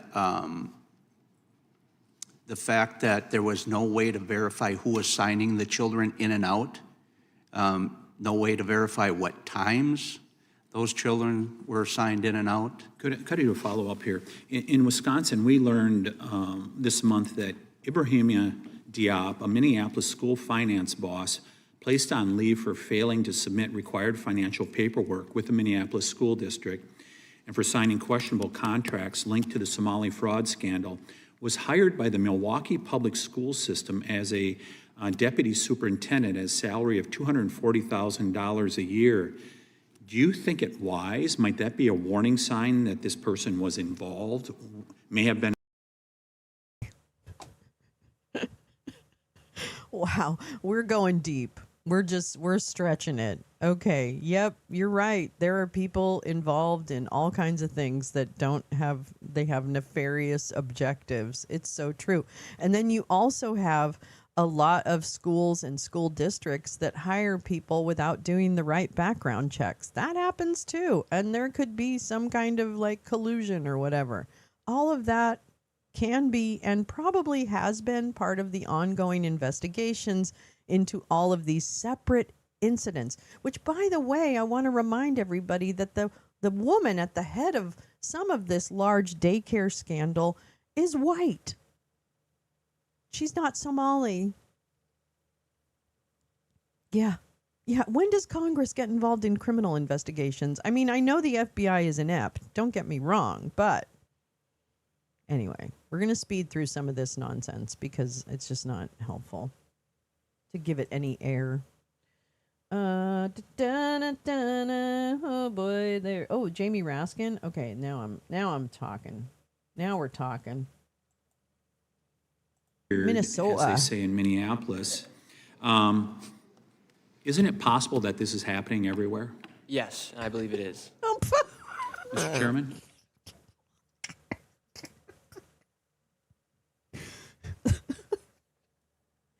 Mr. Shirley, serious question for you, Mr. Shirley. Mr. Shirley, serious question. Do you think that if this is happening in Minnesota, it could be happening everywhere? Do you think that? Do you think that could happen? Mr. Shirley, I'd really like you to weigh in here. Do you think in your brain cell that this could happen everywhere? It could. I rest my case, gentlemen. I rest my case. Close down the whole country. No child care for anybody. God bless America, except for the children. Fuck them. I yield back. Only in Gentleman blue yields. I states, now sir. recognize the ranking member of the whole committee, Mr. Raskin, for his 5 minutes of question. Thank you very much, Mr. Chairman. Thank all the witnesses for your excellent testimony. Mr. Hedler-Gaudet, the administration has systematically undermined government oversight. The president has fired more than a dozen inspectors general, not for any cause, but seemingly just in retaliation for doing their jobs and to block unwanted investigations. President Trump has defunded the Council of the Inspectors General on Integrity and Efficiency. He's removed independent leadership at the Office of Special Counsel and Office of Government Ethics, blockading whistleblowers and numerous investigations. What is your assessment, Mr. Hedler-Gaudet, of the Trump administration's apparent systematic opposition to internal oversight mechanisms in the federal government? Thank you, Ranking Member Raskin. My assessment is that the last year or so has been one of the most anti-oversight, anti-accountability periods that I've witnessed in our federal government. And I think the things you laid out, as well as others, are the sort of proof in the pudding there. And I think, speaking of things that should be giving us pause and raising red flags, that should all be giving us serious pause and raising serious red flags about how seriously people who claim to take oversight, accountability, fraud, how seriously do they actually take it? There's been a lot of attention given to Donald Trump's extraordinary use of the pardon power, as in the pardon of violent insurrectionists and cop beaters. But there's also been a forgiveness of $1.5 billion in restitutionary fines that various people had to pay. And a lot of them are Maybe there were fraudsters. transitions and it was reading glasses. The DOJ in Trump's first term brought bank fraud and tax evasion charges against reality TV stars Todd and Julie Chrisley. They were convicted in 2022. They owed more than $22 million in restitution to taxpayers and to their victims. But then Trump suddenly, inexplicably pardoned them and forgave all of the money that they were supposed to be paying back to their victims. Todd Chrisley bragged publicly about his get-out-of-jail-free card, jubilantly exclaiming, "The feds got effed." Let me give you one other example. Trump, on April 23rd, issued a pardon for Paul Walchuk, a former nursing home exec who pleaded guilty to multiple tax crimes. What he was doing was taking millions of dollars from the nurses and orderlies and doctors who worked for him at his facilities, took more than $10 million that way, instead of giving it to the IRS for their taxes. He used the money to buy a $2 million yacht and to pay for high-end jet travel and to go shopping at Bergdorf Goodman and Cartier. Well, he was sentenced to 18 months in prison for stealing his employees' tax withholdings, and he was ordered to pay his employees back $4.4 million for the money he looted from their accounts. So he's going to have to pay that back. But then he got his mom to go to a glitzy fundraising dinner for Donald Trump at Mar-a-Lago, and she paid $1 million for her ticket. Then, right after Trump was inaugurated in his second term, Walchuk petitioned for a presidential pardon, arguing that he was the victim of political retaliation because they were Trump supporters. And what do you know? President Trump issued a complete pardon with forgiveness of all of the financial fines and restitution that Mr. Walchuk was going to have to pay back to his workers, the nurses and doctors and orderlies. So that was forgiven. That was $4 million taken away from the victims of a fraud and given back to the perpetrator of the fraud. Okay, now, if we had all day, we could go on all day with this because that's how their pay-to-play pardon system works. What does this do to our efforts to root out fraud and corruption systematically in the government and in crimes in different industries? I think it provides a perverse incentive structure. I opened my statement by saying that we all have an obligation and a responsibility to do what we can to prevent fraud and to hold perpetrators of fraud accountable. But that last bit, holding a perpetrator of fraud accountable, perhaps via conviction, doesn't mean much if all one needs to do is contribute to the right super PAC or attend the right fundraiser, and suddenly that accountability and that conviction is wiped away, including the financial restitution you mentioned. So those kinds of actions are at direct cross purposes with any effort to promote a broader, more systemic approach to rooting out waste, fraud, and abuse. Gentleman's time has expired. Thank you very much, and I yield back. Chair recognizes the chairman of the full committee, Mr. Jordan. Thank you, Mr. Chairman. Mr. Dexter, let me make sure we got this right. You get tips and complaints, whistleblowers or others come to you and tell you something's not right at these child care centers in your state that are getting all kinds of taxpayer monies. Is that right? That's how it started? That's correct. Okay. And then you go and do your work. And you got 28 years experience investigating things, and specifically in the crime and financial fraud area. Is that right? That's correct. And you go out and find out these child care centers, there aren't any kids. No kids are there. I mean, there's some, but there's like, you don't see the playgrounds. You don't see any kids at a place where they're supposed to be helping children. And then you also find out most of them are run by Somali individuals. Is that accurate? That is correct. And then you make some recommendations. You said, here's what we should do. I think you put this on page 2 of your testimony. You said there's some basic things you should do. No, you said they didn't have biometric attendance system. They should do that. They should have electronic. Okay, now I'm going to stop him because I know a little something about schools and daycare centers, etc. Okay. These schools are not financed enough to have things like playgrounds and biometrics. Now, they probably have sign-in sheets or whatever their system is. There can be complaints about that, whatever. But I'm going to tell you right now, this is a boondoggle. This is a bullshit argument because those things are expensive. And as somebody who has run schools and run the budget for a school, I can tell you, you make decisions. And I can imagine an under-resourced school or learning center or whatever, or daycare, having very little access to resources to do things like biometrics and other things that would be wonderful. That's just not the way life is. So that is not a reason to claim people are some kind of criminals.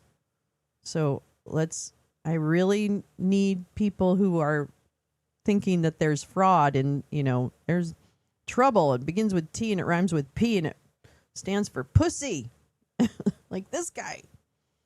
So it just, this is why facts matter. Facts do matter. They just do. We have to get away from this disinformation spin bullshit. We have to stop consuming facts as if, with spin and take those as facts. They're just not. The mission requirements, they need security cameras. You made some recommendations. Yes. And then what happened? Nothing. They ignored your recommendations, but it didn't stop there, did it? They ignored your recommendations. Did they ignore them or were they unable to comply? I don't know the answer, by the way, and it's fine to get an answer. It's fine. But unless there's resources to actually make those things happen and remedy them, you're not going to be able to. If you, as an oversight agency, decide then that center should be shut down, then you shut it down. I don't know what to tell you. I would love, I've had my child in daycare in Florida, okay? Let me tell you, I'd certainly like to check out some Florida daycares, okay? I take everything back I said about sunglasses. He's pretty good. Yeah, he did. Who's they? I don't know. I don't know who they is. They called you a racist, right? Correct. Typical. No, it's not a typical leftist thing. He actually is a racist. Oh my God, Jim, it's so funny that you mentioned this because literally all he's been doing is shitting on Somali people. All these people, all these guys that are on this who are like tracking down, who have a weird obsession with children. Okay, by the way, Can we just talk about that? Can we talk about the potential Chester the molesters that have this really awkward interest in children that they probably shouldn't have? I'm just saying. Left, I always say the left will tell a lie. Big media will report it. You tell the truth. This is what I think they call you happens. racist. Exactly what happened here. So they ignore your recommendations. They call you a racist. Ignore is a but it even feelings got word. worse than that, if you can imagine. They started investigating you. Is that right? Yes, we were interviewed sounds by like I an would too. outside firm for a report given to the. You're not going to tell me that this guy is Candy Van material? He is like fucking central casting for Candy Van Man. Sorry. Not sorry. Give me a break. And he's wearing a horrible gray suit, and we all know how I feel about gray suits. I think that just says it all. Office of Legislative Auditor. What did that report look like? What did they say? They call you a racist? What did the report say? The report basically questioned our investigative tactics, looked at how our unit was managed. Even though you had 28 years experience in this particular Dark area, tips and grayish. whistleblowers came to Dark you, even though that was grayish, the whole I'll say. catalyst for doing this. Correct. Yeah, okay. And the end result is what? The end That's not result good. is Miss Larson, who's actually helping people, she Correct. suffers and the people she helps suffers. Wait, Is that right, does Miss she? Larson? Why does she suffer? Is it pie? Not to mention the Is she fact unable that to taxpayers get are getting ripped funding? off. But the people who do good work, who actually help people, you suffer. How do you know some of The those people disabled aren't are helped? See, paying this for is all such feelings. the money I don't stolen. know. Yeah. I'm sorry. And why do you think all this is the case? So, I mean, all this brings me to seems to be a typical pattern. But in the end, you got to ask why. Why was, when you point out what's going on, you have good people doing good work who suffer, the taxpayers are getting ripped off, someone's got to ask, well, why did they take not follow your recommendations, call you a racist, investigate you instead of just fixing the problem? Why'd they do that? What could be the answer? Anyone want to hazard Mr. Shirley, you want to hazard a guess why that's the case? Well, they simply use that as a deflection technique to make you not want to speak out against the fraud. Yeah, it seems to me it's politics, though. You think it's politics, Mr. Dexter? Yes, I do. Yeah, the people at the top, like, well, we don't want to do this. We don't want to be called racist. In fact, we found that out a week ago in a hearing where we were looking at this Feeding Our Future program. We found out they actually shut that program off for a while. They said, time out, something's not right here. They found the same kind of things you found, Mr. Dexter. And they said, we're going to stop payment. And then it restarted. And the reason it restarted is because they threatened a racial discrimination lawsuit against. That sounds like you created the outcome. So let me get this straight. So this agency that you're using as your example of the state not doing its oversight job was actually oversighted and shut down, and then somehow, I guess, through either negotiation or whatever. I don't even know. This is where I would want more facts. This is the point at which in Jimmy's testimony, I would want more facts. So what happened? Why did they? Why was there a racial discrimination suit? What were the facts of the case? See, there's all kinds of facts that surround what Jimmy Jordan is trying to sell you right now. But what he's just trying to tell you is just believe me. Just believe me. Yeah, how did your feelings feel? And have they recovered? Are you okay now? Are you okay from being called a racist? Are you? Yeah, about people. Oh, exactly. Oh, the GOP pretending to care about people with disabilities is really another rich thing. Against the authorities there in I got the Minnesota. Jimmy Okay, forget about the Jordan. fact that when we do this, we restart the money, we're going to hurt good people like Miss Larson and the people she helps. Well, I mean, but Miss Larson rip off the shouldn't even taxpayers, be. we're gonna- Miss Larson shouldn't even be impacted by what other agencies are doing. Miss Larson, if she's doing a good job and doing her grant requests and all that kind of stuff, doing good reporting, she should be just fine.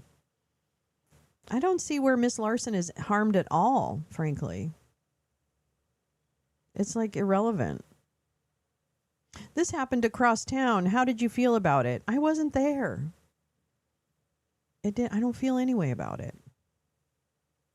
Do it all for politics. And we also found talk about doing it all for Interestingly enough, the politics. Attorney General in Minnesota had a meeting with the key folks in this particular program, and then they find out a couple weeks later they start sending him campaign contributions.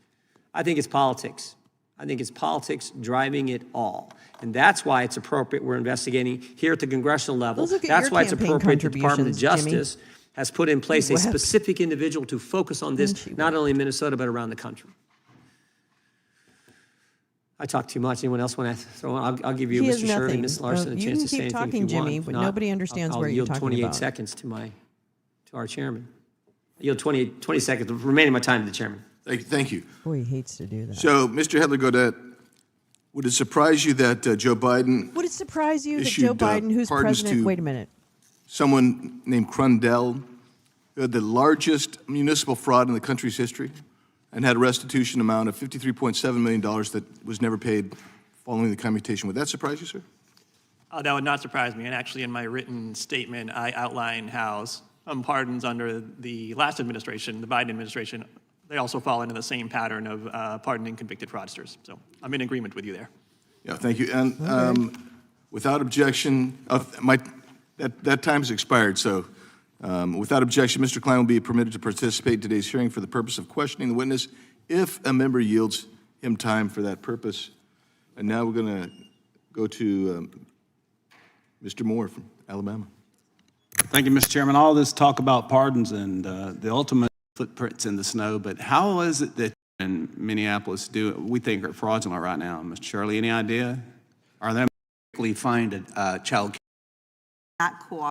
Expired. I'll yield back, Mr. Chairman. Thank you. Chair recognizes the ranking member. sometimes Ms. we time Bengath. travel Thank in you. this show. Mr. Chair, when he began his second term, President Trump broke from historic norms and fired 17 inspectors general, people who serve as critical watchdogs and prevent waste, fraud, and abuse. A federal judge held that these firings were illegal, but also held that she could not reinstate these people due to their important roles. As a result, the president has been able to appoint acting inspectors general who have themselves been removed after informing Congress that Trump officials are not cooperating with investigations. Mr. Hedler-Gaudette, how do these frequent firings affect the ability of the Inspector General offices to prevent and investigate fraud? I think they fundamentally undermine it, and they also create a real chilling effect for the inspectors general who are left. The incentive to do something that could upset the powers that be suddenly becomes a bit of a risky proposition. And so between the completely undermining them and the chilling effect, you are really dampening and damaging the ability to do real oversight. Thank you. And how does the politicization of Inspector General appointments affect the morale and effectiveness of career investigative staff there within these offices? It also has a severely negative effect on morale and efficacy within the offices. So I believe we can and should do more to prevent fraud and improve oversight so that all of our government efforts are doing the most that they can to help the American people. When the Judiciary Committee marked up the Republicans' partisan big ugly spending bill, I offered an amendment that would dedicate half of 1% of funding to be used for oversight and fraud improvement and prevention. My Republican colleagues, they opposed the amendment. Mr. Hedler-Gaudette, in your opening statement, you spoke on steps that Congress could take to ensure robust, nonpartisan oversight.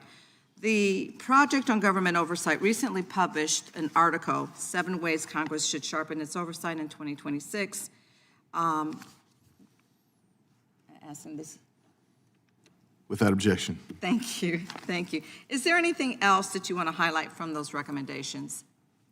Sure, yeah, I just want to pause to note that Congress really is the indispensable actor when it comes to doing oversight. There's supposed to be a somewhat adversarial relationship between the branches, and Congress is supposed to be the primary adversary when it comes to the other 2 branches and conducting oversight, but that is predicated on Congress taking that oversight duty seriously, irrespective of who is in charge of the other 2 branches. And so I think there's a political will issue there with oversight, but also there are some mechanical issues. So Congress could do a better job of holding hearings that are a bit more bipartisan, a bit more focused on the facts, as opposed to the sizzle of a given anecdote or scandal. I mean, really trying to get at root causes and really trying to take hard, deep looks at the underlying structural reasons why things like fraud happen. It's not as sexy. It's not going to get you as many views on social media, but it's going to actually ideally lead to long-term, sustainable, durable reforms that can really crack down on the problem. Thank you. And so the short-lived Doge office was supposed to cut fraud. Mr. Hetler-Gaudet, what did it actually do, and how did its actions actually affect everyday Americans? So Doge was a complete failure. Even on its own terms, the primary progenitor of Doge claimed that he was going to find $2 trillion. Then he moved that down to $1 trillion in waste, fraud, and abuse, cut spending. But in 2025, we actually spent more money than we spent in 2024. At the opening of this fiscal year in October, we ran the largest opening month budget deficit ever run before at $285 billion. We have hollowed out the key functions of a bunch of agencies. So any claims that DOGE was effective either on cutting spending or promoting effectiveness or efficiency are just flat out undermined and undercut by the facts. And Mr. Hetler-Gaudet, because you have done investigations yourself, did you do any follow-up on Mr. Shirley's video? So personally, I took a look at some of what had been done to try and backstop what Mr. Shirley indicated in his video by professional journalists at CBS and by professional oversight practitioners like the Inspector General in Minnesota.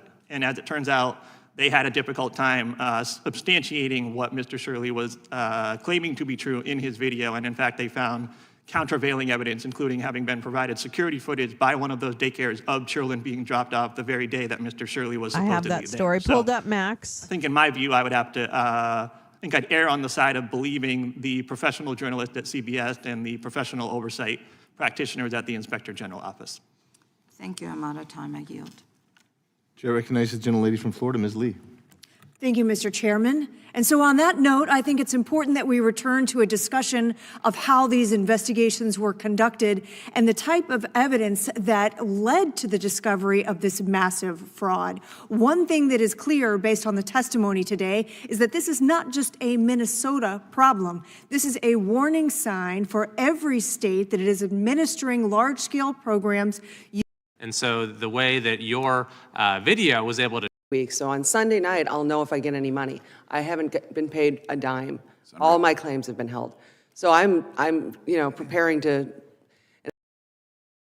All her claims have been held? Are you telling me because they shut down all the payments to social services in Minnesota because of the knee-jerk reaction of this fucking Nazi regime that's in power currently? Are you telling me that this nice lady didn't get any money because of bogus allegations of fraud unaddressed? Are you kidding? Are you an unintended consequence of foolish actions by this regime, you stupid cunt? You might be. I guess your anger is misplaced. Apparently in Minnesota, too, I can't just pause services. If I pause my services, then DHS can say, I'm sorry, you've lost your license to serve the kids through this program. So I don't know what they think we're supposed to do.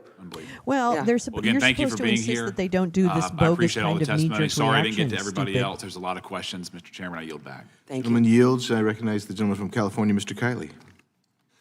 Thank you, Mr. Chair. Mr. Shirley, thank you for your testimony today and the work that you've done. Americans hear these numbers of the fraud that we have, and whether it's 10,000 or 10 million or 10 billion, sometimes the numbers, you almost become desensitized to it. All right, well, we'll look forward to seeing what you find. We're certainly trying to use whatever tools we have here to bring more accountability in California as well. Mr. No, So you as stay away from my investigators, state. we instead Keep your hands had off to my spend fucking nearly state. a year entering past complaints made to DHS into a newly created database. We couldn't do our investigations because of that. So they kept us from doing our work, basically. Yeah. So the states that make fraud detection a priority have less fraud than those that actively. Which ones are those, sir? Which ones are those? Which red states are you saying are so very on top of their fraud, waste, and abuse? Please do tell. Do tell. Show me data, actually. Don't just tell me. Show me. Can we do a class action? That's what I keep wondering. I wonder that, J. Rance. I wonder if people can do a class action. Like, you are interrupting my pursuit of life, liberty, and the pursuit of happiness. You're getting in the way of my pursuit of happiness, which is really true because I'm very depressed. It is in Florida. Yeah, I mean, I'm sorry. There's probably fraud everywhere. Yeah, and... Okay, I'm going to actually stop that one. I don't know where all the Democrats are, but we'll come back to that if the Democrats do anything interesting. But I did have a couple of other... This one... At the birthday list. I'm going to go ahead and put this on because this was also something in the queue. It's the hearing holding the Clintons in contempt. That's right. You heard me right. It's holding the Clintons in contempt. So this is the House Oversight Committee. And I'm going to join Miss Crockett in... Well, actually, let me just see where we're at with this one because, let's see, when did we... Yeah, I actually think this is worth watching. Okay, well, let's go ahead. Actually, I'm going to have us listen to Miss Crockett, but I think I'm going to go back after that because... wait, let me go...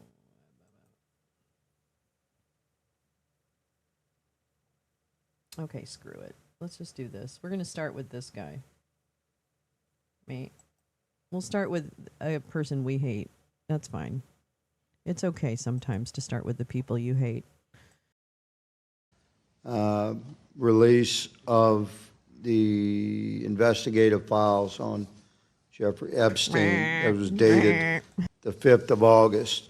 I'd like to enter into unanimous consent associated with that entry the letter written by this committee on August the 5th to Attorney General Pam Bondi, referencing the subpoena and giving specific instructions. Without objections ordered. I'd like to also enter into the record actually, I don't believe this has been released prior to right now, is the schedule associated with the subpoena. This is 1, 2, 3, 4 pages of specific instructions. His head's too big. From this committee regarding the subpoena. Well, actually, you know what? He's not really delivered Foghorn. on That's Kennedy.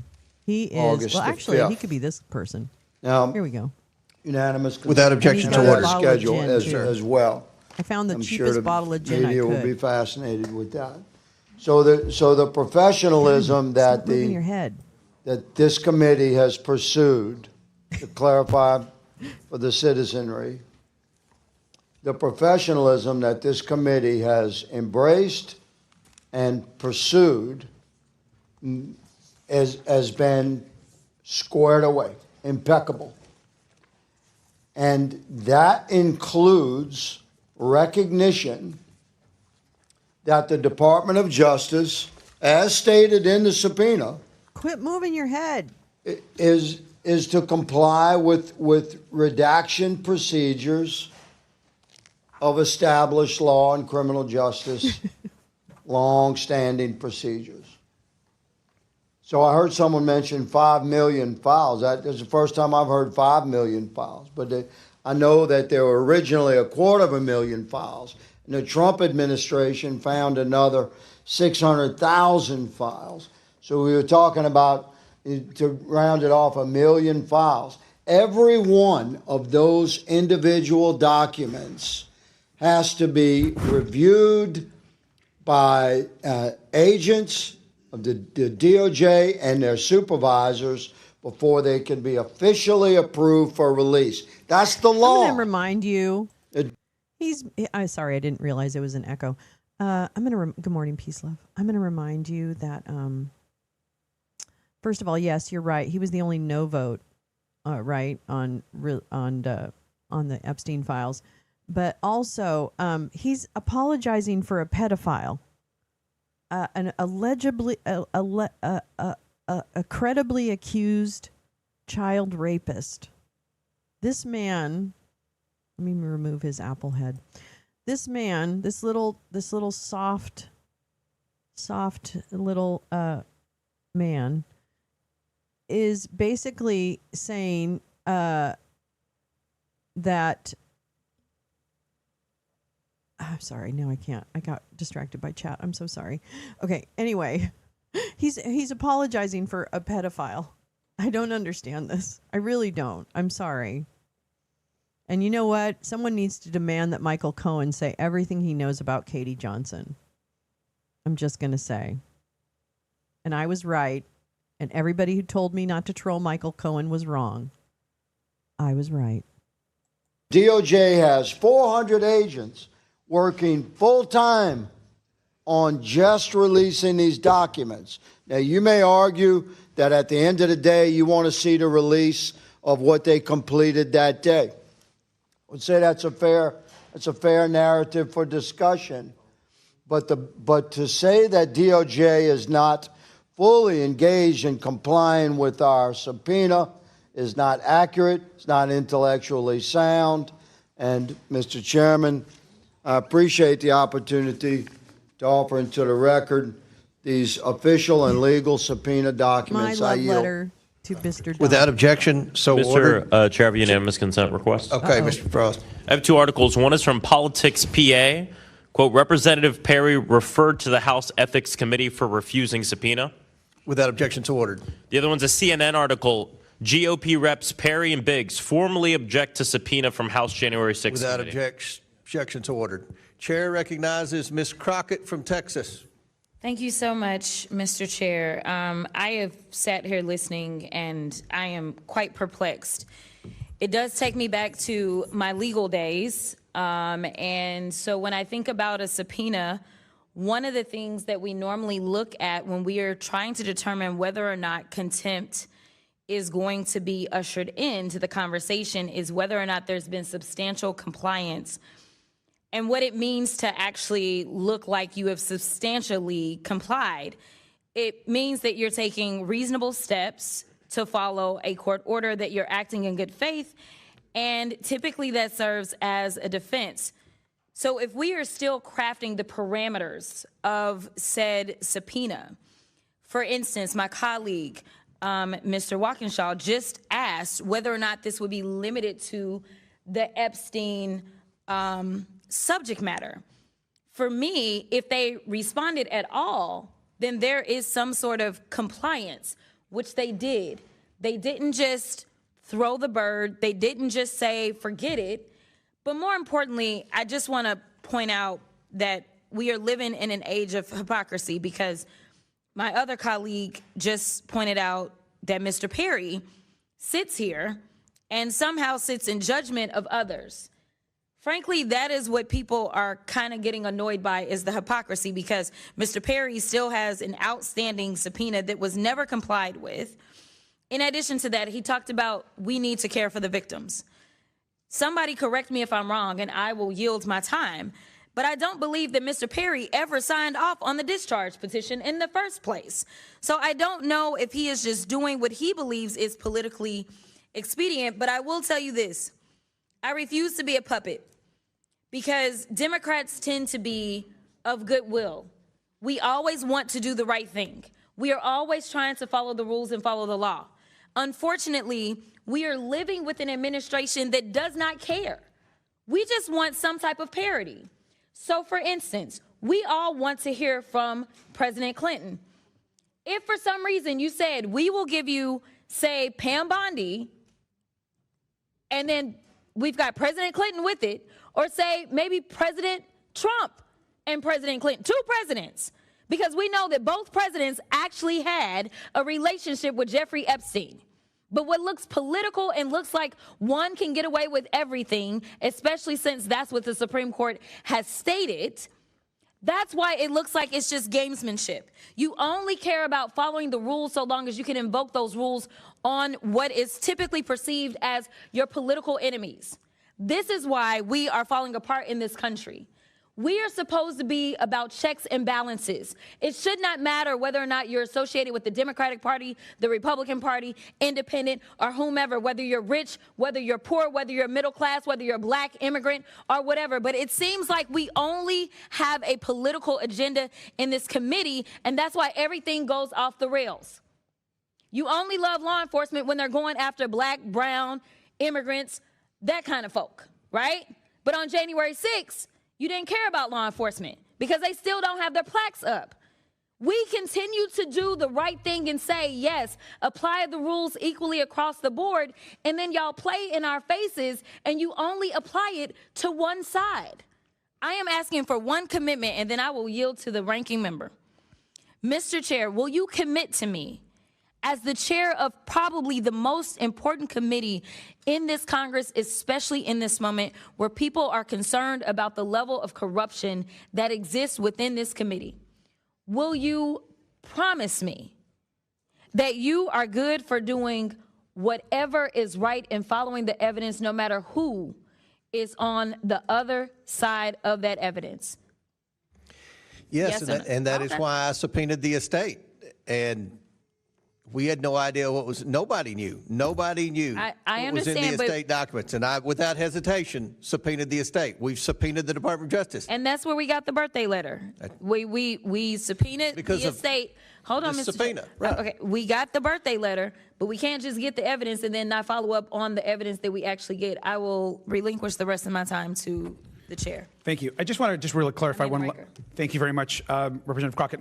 Just to back to Mr. Walkinshaw's point, I think it's important to clarify that in communication, Mr. Chair, with your team and the back and forth with the emails, the Clinton team made it clear that they wanted to answer questions about Epstein, but that was not something that your team agreed to, only about Epstein. And so that's, I just want to make sure to be clarified, and I appreciate you clarifying, Mr. Comer, that you said that you would limit the questions to only Oh, that's very Epstein. different. Is that correct? That is correct. I And think what the that's- Clinton said that is not true. What their lawyer said is a complete lie. Well, I'm glad Is that it? you Because you clarified for just- them, because it's been their impression that it's been, I'm just telling you, it's been their impression. He's paid them too much money then over the last 5 And months. sir, I'm just reading emails, and I'm just reading the back and forth between them and your team. It's been their impression that those questions were going to be beyond just Epstein, and so I'm glad that's been clarified. So thank you, Mr. Walkinshaw. Chair recognizes Mr. McGuire from Virginia. Thank you, Mr. Chairman. I agree with you. 5 months is plenty of time. The Clintons are doing everything they can to avoid questioning. And the American people want to hear from the Clintons. You know, Bill Clinton brought Epstein. I'm going to stop him there. I'm going to stop you there. I don't give a shit about what the Clintons say. I don't think they're coming back. I don't think they're going to hold office. I'm not, I don't give a shit. You guys care about it because you don't want to talk to your guy about what he did to children. I know, Sam, it's ridiculous. But so, fuck off. Fuck off. To the White House 17 times. He had him on, and Bill Clinton was on the Epstein airplane 26 times. So the American. It's going to be embarrassing when because inevitably the truth will out. And Katie Johnson's story will come out and other things that their guy has been involved with, who is the current president of the United States. And that's why it matters. And it certainly matters. If Bill Clinton did anything, he should be investigated and he should definitely go to prison. I don't care. Because that, again, is the difference between Democrats and progressive human rights people and all of the chuds and the maggots. Is that I don't care who's done the wrong thing. Get them. I don't care who they are, but you guys really care who they are because you're having an entire hearing about who? The Clintons? What is this? The 90s? Jesus, get your head out of the fucking early aughts. And stop apologizing for someone who actually credibly, well, first of all, has already been convicted of sexual abuse / rape. I think they changed it to rape. Okay, the man has already been convicted. I'm sorry, that's an inconvenient truth for all of you that really love him. But that is just the way it is. And there is credible allegations against him for actually raping children. So you need to really come to Jesus. You need to come to Jesus with the love for the orange man. and decide. And actually, guess what? Hold my beer, because Howard Nutlicker lived right next door to Jeffrey Epstein in New York. Are you telling me that Howard Nutlicker never went over to borrow a cup of sugar? Really? Really, Grease? You expect me to believe that? Okay. Sure. Okay. I have an Epstein Island to sell you then. People want to hear from them. I don't understand why our friends on the left can't understand that. They support these crazy policies like open borders. Especially being that most Americans would go to jail for defying subpoenas. And so I do not think that there needs to be any... Isn't it funny? Can we talk about all the people who defied subpoenas? Let's see. Well, actually, 2 of them did go to jail. It's funny you say that, Looney, is that 2 of them did go to jail. That'd be Peter Navarro, drank some toilet wine for a few months, and then also, again, for a few months, not really a hardship, Steve 3-Pen Bannon, he also went to the spa for a few months because defying a subpoena. Yeah, so you guys are like the record keepers, when it comes to the subpoena defying. Okay, bitch? Just saying. Special accommodations made, especially given the nature of this, but I do think that that can be a tool to motivate. So I'd like to suggest that to you, Chairman Comer, also to you, Ranking Member Garcia, that would be a good method that we specifically reserve if we choose to use alternative means of contempt. Representative, would you yield to me for a question? Yes. So it seems like you're open to changing this, what we're voting on today, so that way we can get to a place where we actually hear from them. Is that right? Is that what I'm hearing? What I want, yes, I would like to have the Clintons coming into Congress to give a transcribed deposition. Yep. I think that Chairman Comer has made that clear, but I also think having just Garcia and Comer drive all the way up to New York without... Can I ask why Hillary? I'm not saying she's not, I don't know. But why is it the Clintons and not just Bill Clinton? I didn't see Hillary. Oh, no, Rudy Giuliani is not hiding. He still does his show every night, Jim. He's not hiding. He's down in Florida. Why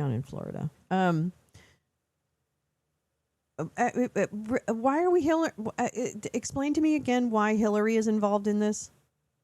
I know it's just because people hate her. I get it. I totally understand.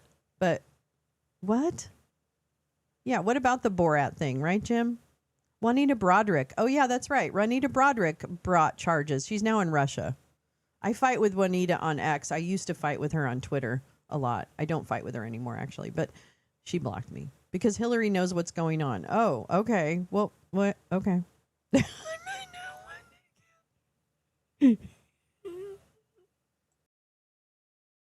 Oh, yeah, Tara Reid. We got all kinds of people.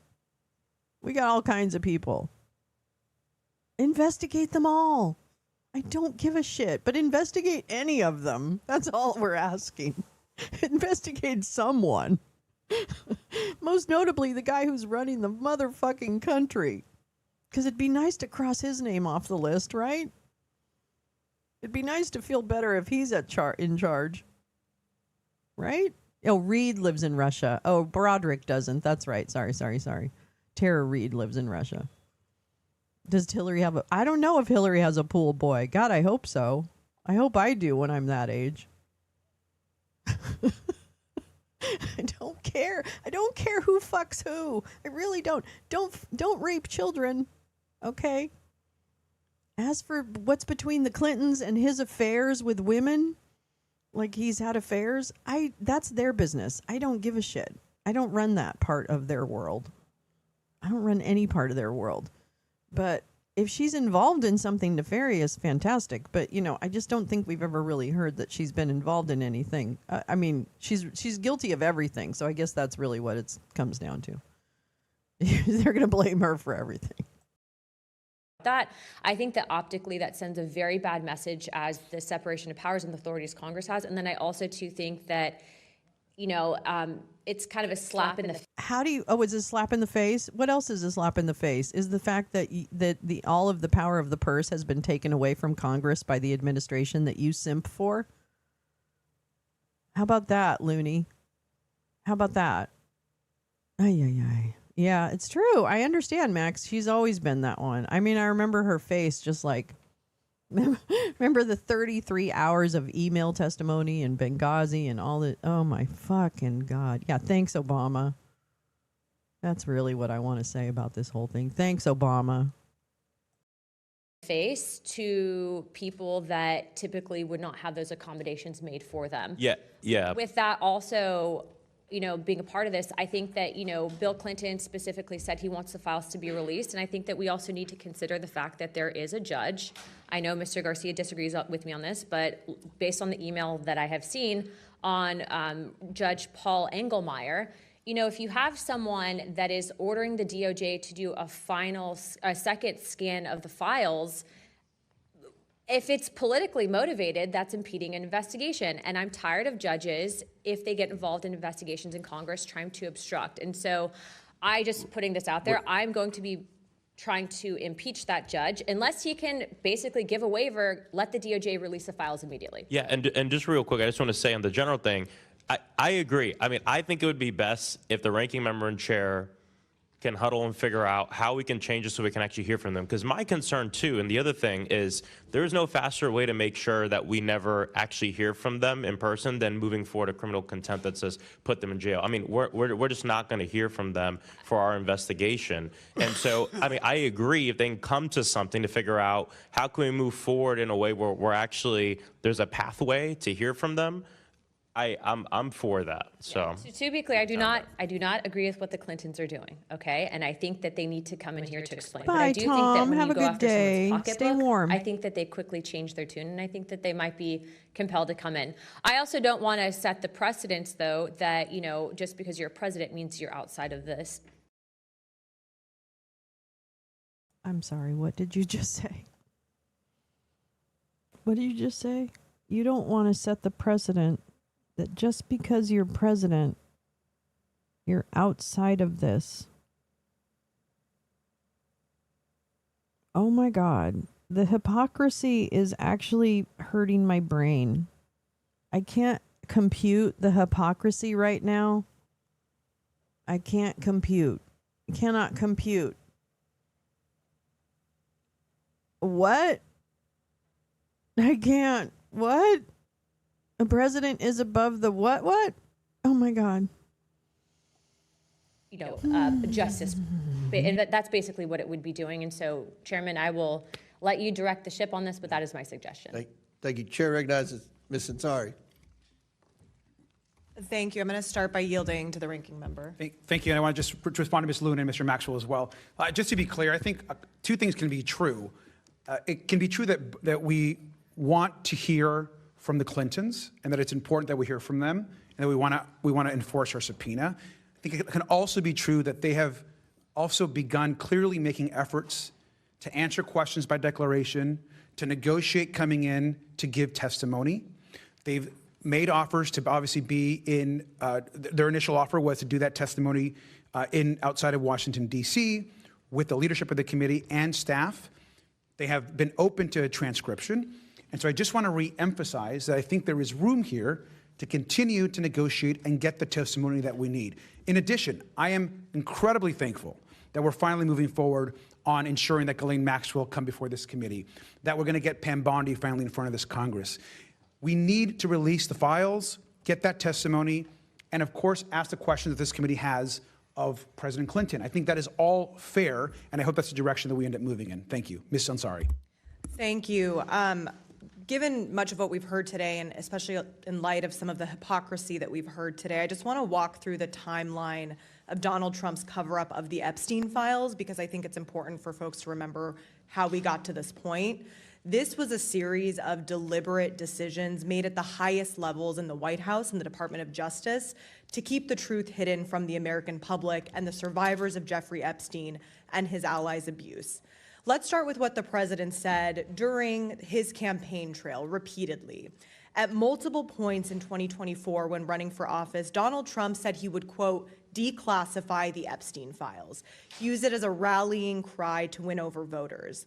In October 2024, J.D. Vance said, quote, seriously, we need to release the Epstein list. But the moment Trump and Vance had power in the White House to act, that commitment disappeared. That's when the cover-up began.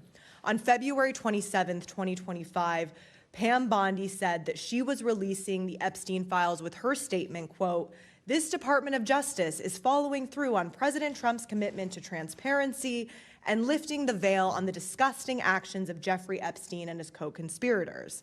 Then it became clear, very clear, that Donald Trump did not, in fact, want information about Jeffrey Epstein and his crimes revealed to the public. Starting in July 2025, Donald Trump began to gaslight the public. He said, quote, "Are you still talking about Jeffrey Epstein? This guy's been talked about for years." This is the point when Congress stepped up. On July 23rd, Congresswoman Summer Lee moved in this very committee to subpoena the full and unredacted Epstein files.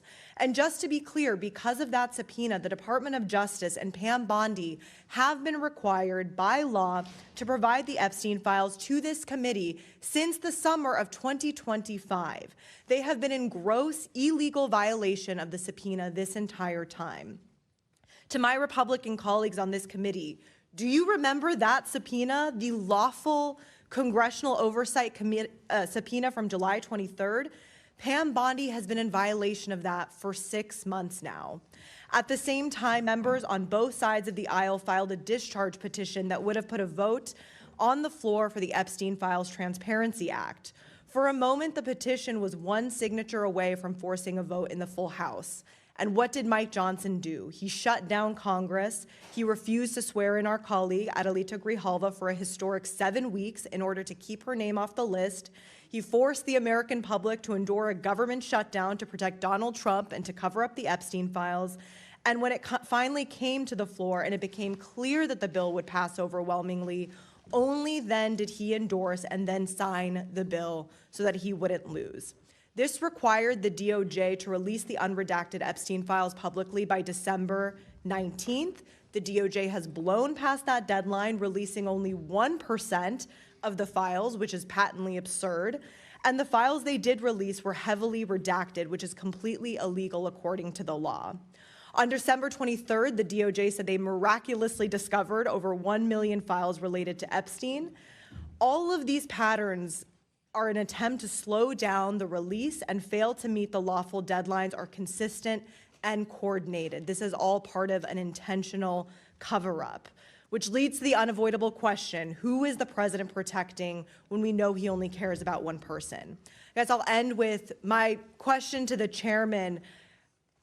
The Attorney General, Pam Bondi, has violated the subpoena issued by this committee. We should be holding her in contempt to remain fair and to remain transparent. And so I ask that you do that if you really, truly want to be fair and care about the justice for the victims here. May I respond? We have been very clear. We expect those documents. She has complied. She's turned over documents. In the 1% in the beginning, you all compliant. complained and said the first document drop That's not compliance. didn't have enough redacted. To get this, and I believe Oh, stop, that we Comer. will get those documents I very hear soon. you. I have been assured I we're hear going to you. get those If I could documents very respond. soon. Have you been I hear assured? you, but with all due respect, last year, her own statements in front of the entirety of the American public saying, we have the documents. They are ready to go. The subpoena from this committee was issued in July. And nobody And on they our never side, got to work. nobody on our side is defending Pam Bondi. I So can then assure she should you. be Well, held in fucking contempt. do If it we are then. gonna Handle hold your Lying fucking when party. They President have in contempt, turned then we have to documents hold Bill over. Clinton. They have turned documents over, and every time they do, 1% you all of the complain documents, about you too know many that's redactions, egregious. not enough redactions. So, That is That's the stupidest unacceptable. It has argument been I've ever 6 heard. months, all right, and there's been your nothing time's produced. expired, and we want the documents. We've made that very clear. Chair recognizes. They know they're fucked. You know what? They know they're fucked. They know that they're absolutely fucked. Uh-oh. Wait, hold on. I gotta make sure this is not stuck. They know they're fucked. They absolutely know they're fucked. Because here's the thing. Here's what one thing I know about like scandals and things like that, having worked in corporations and other things at levels where you get to hear about how management is going to deal with a particular scandal or something like that. I believe that I've heard that it's better if you have something that you don't want that is going to be negative against you, like negative news. I believe that all spin doctors generally urge you to go early, to get ahead of it. And especially if midterms are this November, okay? If midterms are this November, wouldn't you want to have gotten whatever you needed to deal with out of the way early so that you had enough time to put it in the rear view mirror and memory hole that shit for voters come November? Really? Or do you want to avoid what seems to be inevitable, that inevitably this information is going to come out? It may not happen, you know what I mean? And take the chance that it comes out close enough to the November midterms that you don't have a chance to address it and memory hole it? Really? That seems absolutely stupid to me. Like any corporate spin person would tell you, nope, you need to get out ahead of it early, say this, that, and the other thing. I guess it's not memory holeable. That might be it, Oomph. You might be right. That's probably what's here, is that there's probably something that they cannot disinfo away, I think. I don't know because we don't know, but my guess would be that there's things in there. Yeah, Darvo, deny attack, reverse victim and offender, which they're certainly working on. But I just feel like if it were something bad, then they would want to have given themselves as much time to memory hole it. But clearly it must be so bad, they just want to try and avoid it at all costs. Yeah, they know they're fucked. That's right. They do. Okay, I think we're stuck. Are we stuck? Okay. Mr. Chairman, how many times did Mr. Clinton fly on Mr. Epstein's plane? At least 26 times, according to the God. flight logs that were subpoenaed from the estate. Are these all the idiots? And Okay, Down here on we go. She's the lovely. Democrats I love this woman. objecting and a few of the Republicans that the media would go to and the moderates and say, oh, is this going to affect your election? Is this going to affect your election? At the end of the day, I think even the media wants to moderates. hear from Clinton. We all want to see the documents. I don't. Everyone in America that's keeping up with this, which is a majority of Americans, they want answers, and we're trying to get handle answers it. here today, and the Clintons have obstructed for 5 months. 5 months. Thank you, Mr. Chairman. I yield back. Chair recognizes Ms. Talib. Oh, wait a minute. Ms. Randall, I'm sorry. Thank you so much, Mr. Chair. I'd like to yield 30 seconds to the ranking member. Thank you. I just want to, again, just clarify that that the Clintons have not objected to a transcript. I just want to clarify that, Mr. Comer, which you just mentioned. And I think that in this moment of negotiation, which you've been in, and you've been in with them this entire time, there's progress being made, and they've not objected to the transcript. Let's talk to President Clinton, and let's get a transcript of it. Let's have the committee there and the staff there and move forward. Thank you. I'm sorry, Democrats are the normal ones here. I'm so sorry. They did object to a transcript, Mr. Garcia. They did object to a transcript. They're just now changing because they see that public opinion. No, they're now changing because that's the nature of negotiation. Oh my God. Don't let Jimmy Comer, who wishes he was Jimmy Jordan, that's his aspiration. Little Jimmy Comer. Don't let him mislead you. That is misleading, because what happens is I would start off asking for all kinds of concessions if I were the one who was the target of a subpoena, right? That makes sense. And then furthermore, I would also then begin to negotiate and make concessions. And frankly, I think if here's the thing. I think if Bill Clinton and Hillary Clinton wanted to say, go fuck yourselves, they could easily say, go fuck yourselves. Do you see Rick Perry in prison right now for defying his subpoena? No, you don't. Okay. So the chances of them actually going to prison because of their subpoena are probably pretty small. Even if it is, I just go ahead, subpoena me. Go ahead. I'll defy the subpoena. Go fuck yourselves. I would be like, I've done my public service. I've paid my price, whatever. If you want to bring a case against Bill Clinton for rape or abuse or anything, do it. Do it. This is not a court of law. This is Congress. They can't adjudicate. They can't punish Bill Clinton for any acts that he did. So why is it so important? Because Bill Clinton has already said publicly many times, release all the files that you have. Anything. Me, everything. And for right or worse, he's saying just do it. So I don't know what evidence. I'm sure.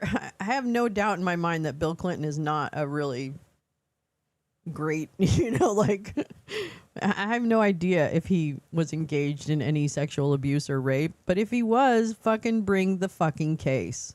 Pamela Joe. Bring the fucking case. Oh, but I will remind you, Pamela Joe, that the very Congress also said that Matt Gaetz could not be Attorney General because he was credibly alleged to have raped a 17-year-old. Okay? So I'm sorry, but I think they doth protest too much because they're surrounded by pedophiles. Like, fucking surrounded. I mean, sorry. Yeah, bring the fucking case. I don't care. Bring it. But you can't adjudicate him. You can't punish him in Congress. You can't punish him. So bring it. I don't care. But nobody has brought anything. But you know who has brought something? Katie Johnson. And Katie Johnson was, it sounds to me like Michael Cohen has already admitted that he oppressed one Jane Doe who accused President Trump of rape. Okay? Michael Cohen said that. He said that he didn't handle Katie Johnson. No, he handled another Jane Doe and sent a private investigator to this minor child's home. And he used the word minor child, not me. Michael Cohen admitted that he sent private investigators to a child's home to see if they were really a victim or not. And then they found a parking lot. And then miraculously, right after that, Katie Johnson drops her case, which is exactly what Michael Cohen said happened to his Jane Doe, that he coerced to drop her case against the president. Hello? Bueller? It is very likely that the President of the United States raped a 13-year-old girl who was then coerced by his fixer, Michael Cohen, basically to his own admission, just switch the names. Which Jane Doe do you want? Basically admitted that he did that because he knew he couldn't lie about everything, right? Cohen's smart. He knows he can't lie about everything.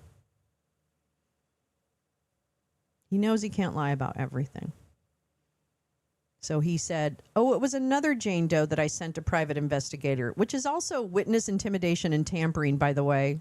Like that alone is, him admitting that seems pretty fucking illegal to me. So the fact that all of this bullshit story that he's peddling now, because he's been caught in his lie, about the fact that it was another Jane Doe, it wasn't Katie Johnson, who is also a Jane Doe name, who did drop her case right before the election, along the timing that Michael Cohen says that he coerced or tried to have this other case dropped.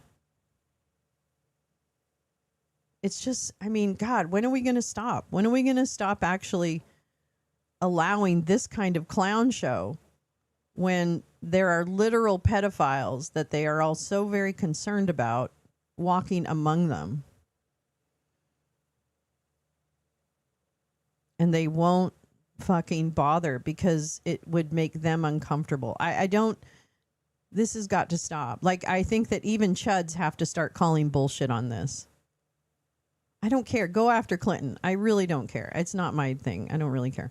But I'm just telling you. I don't even care. You know, I understand. Monica Lewinsky was a young woman who was taken advantage of by a powerful man. The power dynamics in that relationship were absolutely wrong. And, you know, whatever. It doesn't matter to me. It was still a power dynamic and it was wrong. But at the end of the day, bring the case. Just bring the case. It's fine. And you're right. I think someone said Clinton seems like he would value consent to fooling. No, he doesn't value consent. I don't know about that because he's had some pretty credible allegations against him from women, not from children. It would be something else if Epstein told Clinton about his secrets with Trump, which might have happened. I don't know, Teresa. That's a good point. Who knows what's out there? I wish more of them would come forward and say, this is what I saw, this is what I know. But we're not there yet. But hopefully we get there. Is not on their side. Chair recognizes Ms. Randall, and you've got, we'll give you 5 minutes. We'll give you 5 minutes. Thank you so much, Mr. Chair. You know, I want to start by saying I do not feel it is my responsibility to defend the former president of the United States. As a member of Congress in a separate and co-equal branch of government from the executive branch, and as a individual person who is responsible to my constituents, it is not my job to defend the former president of the United States. Just like it is not your responsibility, Chair Comer, to carry out the political retribution of the current president of the United States. It is also not this committee's job to yield to the Judiciary Committee to question the subjects of our subpoenas. It is not our job to defer to anyone else's interest. And in fact, we have the opportunity at any time to amend the rules of our committee should you choose to take action that our rules keep us from taking. Like that is a tool that you as committee chair and we as a committee have. And I also want to say, you know, I'm not a lawyer. I'm a regular person. I'm 1 year into this job, and contrary to attempts by my Republican colleagues to put the burden of decisions made by Congresses of the past on our shoulders, I was sent here by my constituents just a year ago, and it's to them, to my neighbors, who I am accountable. Not to party leadership, not to anybody else, but to my constituents. So I want to talk about what they are seeing and hearing right now. They are seeing, just as Ms. Ansari previously said, Donald Trump and J.D. Vance and Pam Bondi switch allegiances, decide they no longer want to pursue accountability and full release, unredacted release of the Epstein files. But they're also seeing a system that has failed survivors and regular people over and over, that privileges the powerful and well-connected over regular people. You know, regular people who don't have the luxury of saying, I'm not going to come to court and I want to be free of any accountability. Regular people who see us acting and carrying out the demands of the president, former presidents, rich people, people who come to lobby us, folks who have access to power in a way that regular people don't. And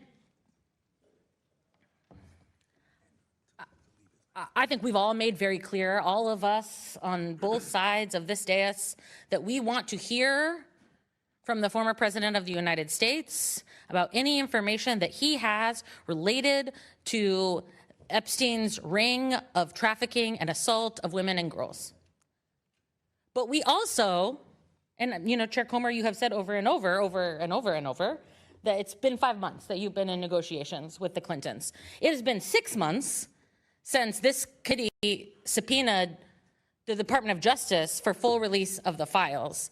And I'm down to hold anybody accountable. I'm down for us to enforce our congressional subpoenas, to uphold our power as a separate and co-equal branch of government. But I want to call the question, will my colleagues on the other side of this dais also has been subpoenaed by this committee and in a bipartisan law passed on the floor of the House. Is it just political theater? Are you just trying to point fingers and say, like, it's you, it's not us, it's them? Or are we here to do the work of holding accountable people who have committed heinous crimes against women and girls and people who might know about them? Are we doing that work, or are we just pointing fingers and trying to consolidate our own political power? That's a question I know that my constituents have, and it is one that I'm asking my colleagues on the other side of the dais. Thank you. I yield back. Chair, any member seek recognition? Chair recognizes Ms. Tlaib from Michigan. Mr. Chair, I think many of us were there with the survivors, and I'd like to bring them into the room because I think it's really important. You know, it's not just one president, but now two that have been connected to the Epstein sex trafficking. One of them even testified about walking into the house, the butler opening the door, there's administrative assistant, having no idea she was walking into a horrific scheme that was sending young girls to the powerful, to the rich, the elected officials. And one of the first pictures she said she saw was of Clinton with his arms around Epstein. She saw another one of Trump with Epstein. And I just remember her almost trying to convince us, like, understand that I had no idea, as if somehow she was guilty. Do you all remember that? And so I'm here to tell you, I'm ready to vote, but I'm also just taken aback and disgusted because I didn't need a birthday card to say the President of the United States, current President of the United States, had something. I didn't need to see the photos by the chairman today of Clinton. All I needed to do was hear the survivors tell us, please do something. These are people that have impacted their lives forever. What I just don't understand, Mr. Chair, and this is with all due respect, I just don't get why Bondi cannot be held in contempt, why we're not for it. I don't care if she says that she wants to plead the fifth. So what? Do it in front of the American people. Same thing with Maxwell. She's telling the committee she's going to plead the fifth. Fine.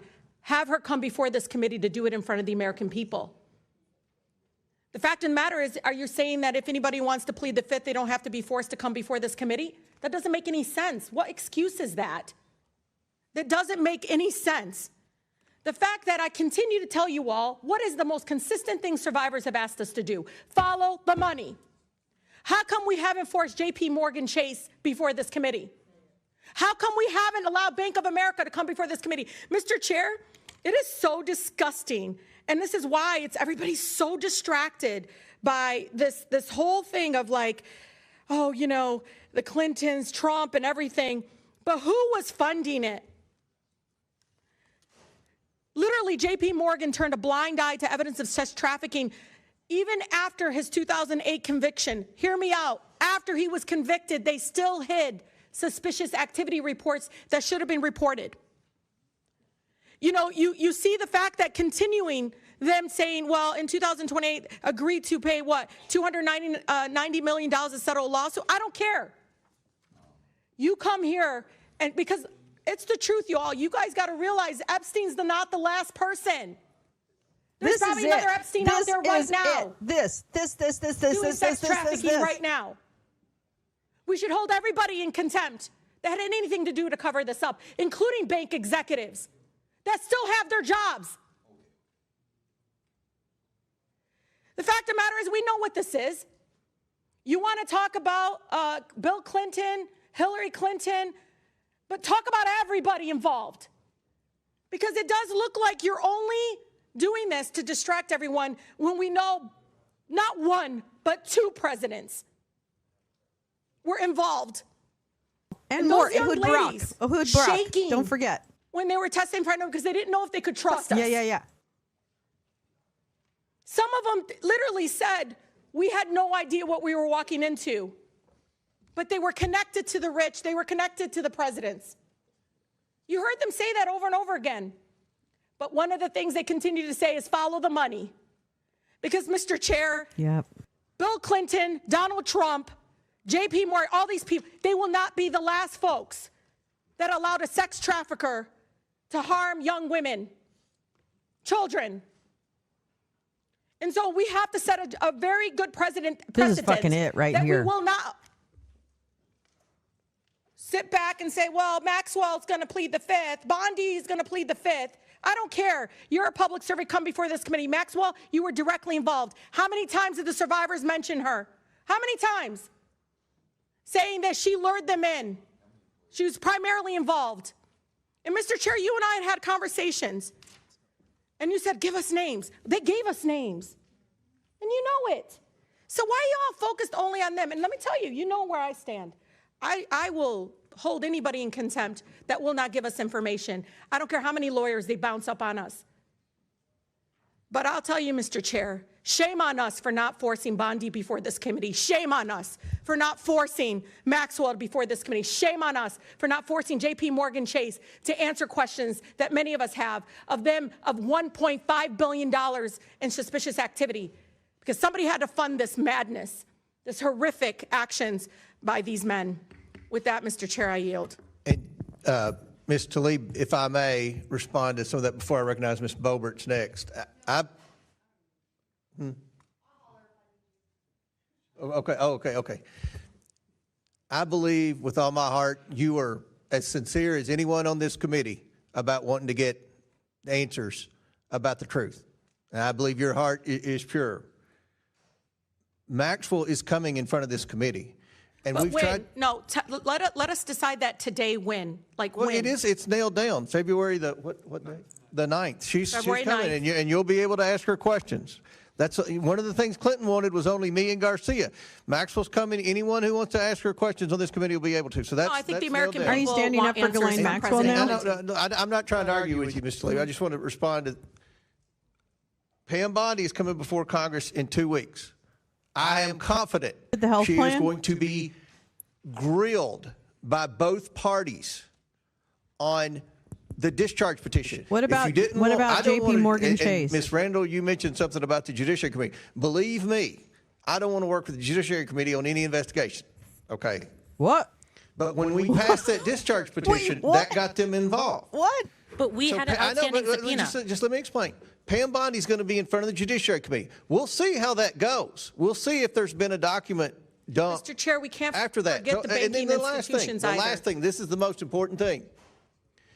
Months ago, I approached Ms. Tlaib, Ms. Lee, and Ms. Stansberry, and I said, please, if you all get a chance, and I know you all are all sincere, try to get some names from these women, and we will continue to try to get documents. Mr. Chair, Subpoena the just estate. If I didn't Mr. want Chair, to know let's that, follow if we the didn't money. want to, Let's Ms. bring Tlaib, these bank Ms. Tlaib, you're out of executives- order. I'm just we want to hold everyone accountable. We don't care. We don't care if they're billionaires. We don't care if they're Republicans. We don't care who they are. Do you agree to work with me, though? We got to get the bank executives here. Because, Mr. Chair, you and I know that this is still being funded in some other way. Epstein's dead. But we know there's another person out there doing the same thing. We know it because the banks cover it up. These suspicious activity forms were literally, these reports that had to be filed, they were there for a reason. So we can stop. And last thing, and then I'm going to open it, I think, see if there's any other members, but we are going in looking at suspicious activity reports, both Republicans and Democrat staffs going in looking at suspicious activity reports as we speak. I'm all about looking at suspicious activity reports. Now, time's expired. Does any other member seek recognition? Mr. Fallon from Texas. Thank you, Mr. Chairman. I'd like to share a quote with you. I thought it was interesting. No one is above the law, and no one should be escaping accountability. And Hillary Clinton said that. And according to the LA Times, there's another quote. No man in this country is so high that he's above the law. Shut up. You're high. I agree. How many confirmed visits to the White House? Oh. Under Bill Clinton, there were 17. Jeffrey Epstein visited the Clinton White House 17 times. How many times did he visit the Donald Trump White House? 0.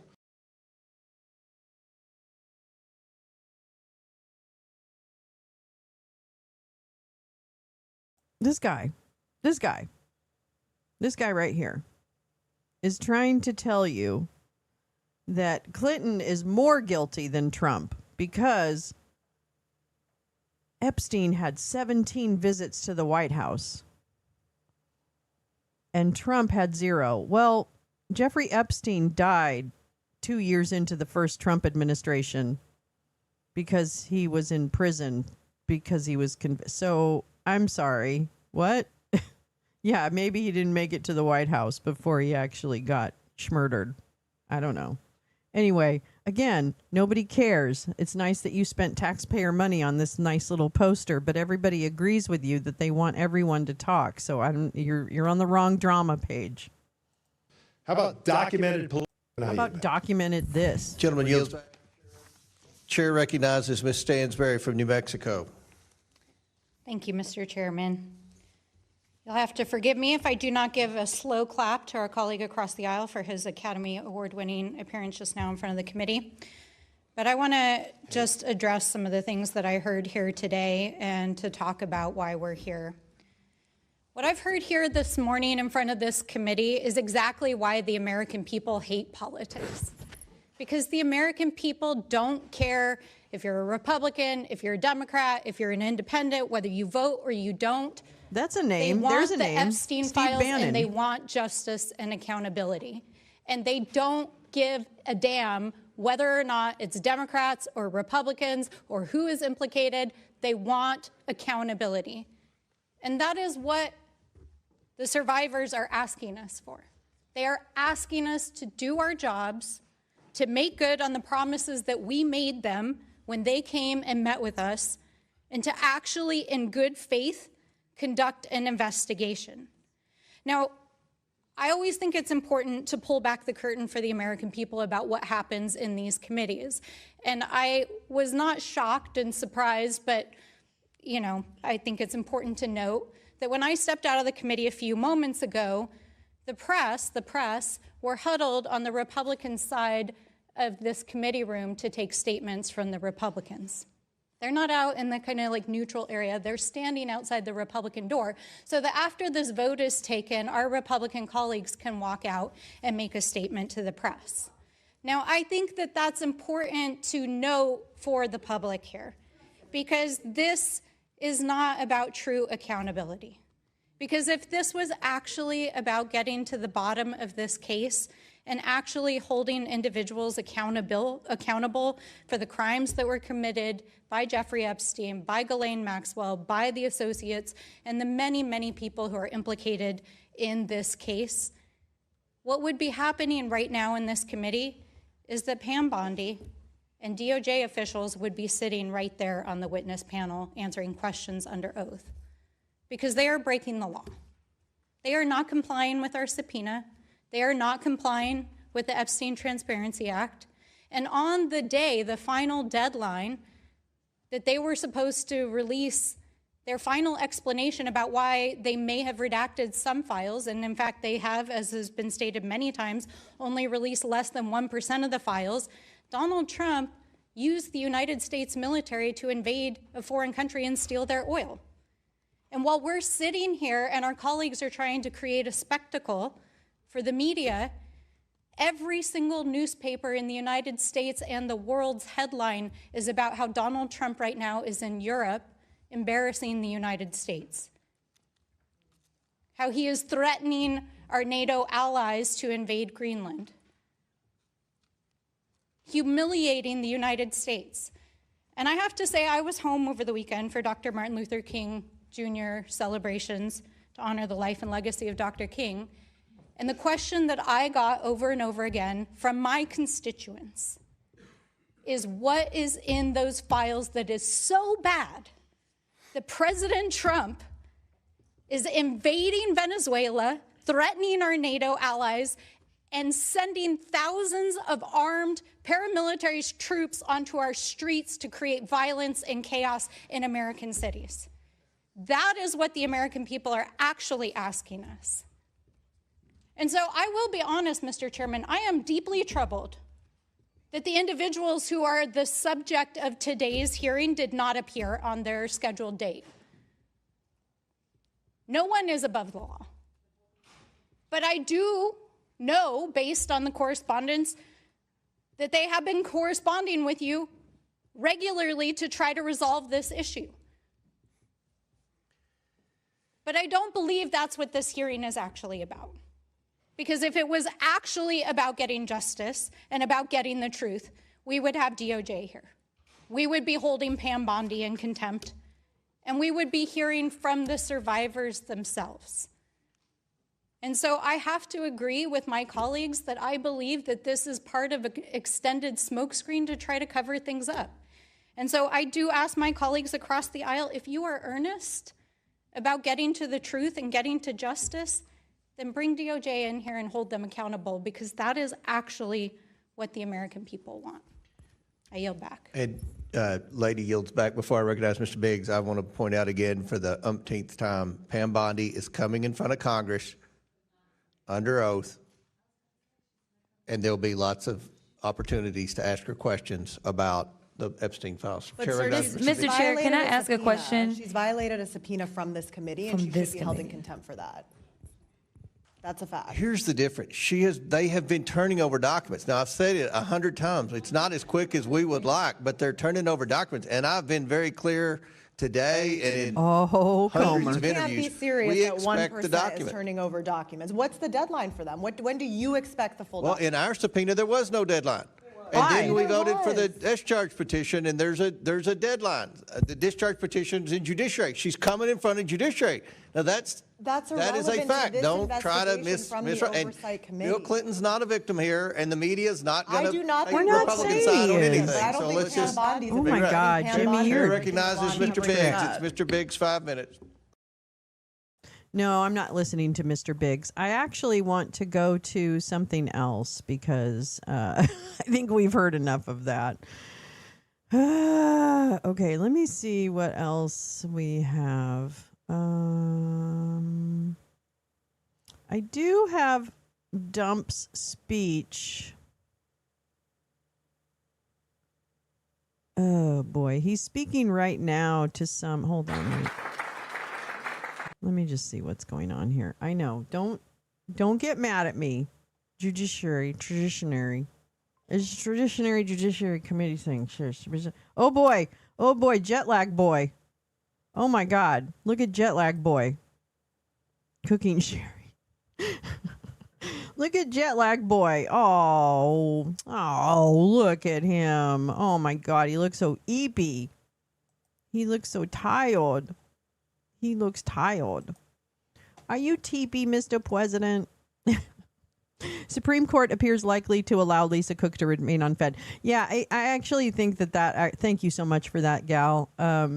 It did seem like the argument was going, it was really tough for John Sawyer to make. General failure. I'm going to call him General Failure. He totally slept in that suit. Oh my God, he really did. It looks really bad, y'all. Okay, I understand. You're probably like, Lolo, what the fuck are you doing? Why are you making us do this? Well, because he's the president, y'all. and it's good to hear what the stupid people that lead us have to say. Okay, wait, where is it?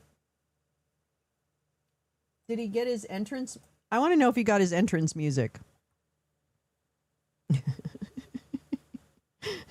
Davos. Being Davos. Here, I think you can see by the audience, they're thrilled, and we look forward to hearing from you.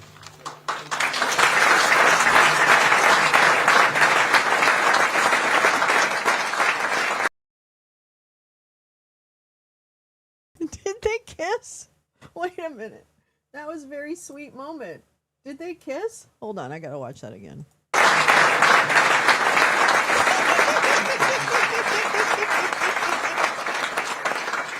Well, thank you very much. And he's a hell of a guy, but we have an audience. I recognize so many. I know so many. We have the king of soccer, the king of sports over here, Johnny. When you have Johnny, and I heard you, I just got a report on the sales of tickets. Does he take the head of FIFA everywhere with him now? Is the head of FIFA like his little, like Paris Hilton dog? Does he literally have a purse that he tucks Gianni into every night where he leaves? Because I feel like the head of FIFA is constantly with this man. Like, constantly. Yeah, where is the fucking tariff ruling? Yeah. There's never been anything like it, so There's that's never good. been anything Gonna break like every it. record. My plane So had to thank turn you around for last choosing night. us. We appreciate that. I think it was a Democrat. He's another spectacular person. And so many people in the audience. And, I have this beautiful speech, page after page. And I just said, I just made a speech, and they were all here. They heard it one way or the other. And I said, the last thing we want to do is waste our time and hear it again. But I do want to say the people in this room are amazing. Most of you were in the other room also. And the United States is doing really well, Oh, good. I like him when he rips, nobody because thought frankly, was this is actually when all the possible. shit comes Certainly out. not this soon. It's 1 year. It's exactly a year. If you think about it, time flies. It's 25%. That's a long time. But it went very, very fast. We've had tremendous luck. I think it's been reported by even people that aren't lovers of Donald Trump that it's been maybe the best first year for any president. I think in terms of what we've accomplished, it might very well be. But we've accomplished a lot, including ending 8 wars. I have 1 to go. I thought that was going to be one of the easiest ones, and it's turning out to be one of the tougher ones. But you heard me say before, 25,000, 30,000 people are dying a month. It's ridiculous. And I think we're getting close. Jared's here, and Steve Witkoff is here. And a lot of people that are working on that are here, and they've done a good job. I think it could have gone into a world where if we weren't here, it was out of control.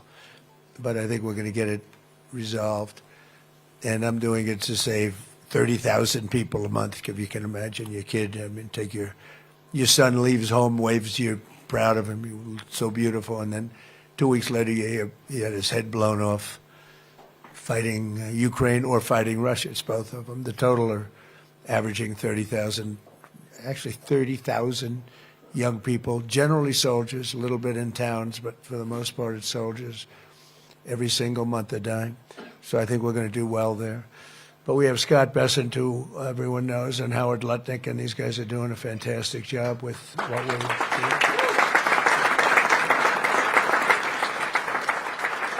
They were both recommended by many of the people in this room. I said, what do you think of Scott? Oh, he's fantastic. What do you think of Howard? Very different types. I would say these are 2 exact opposites.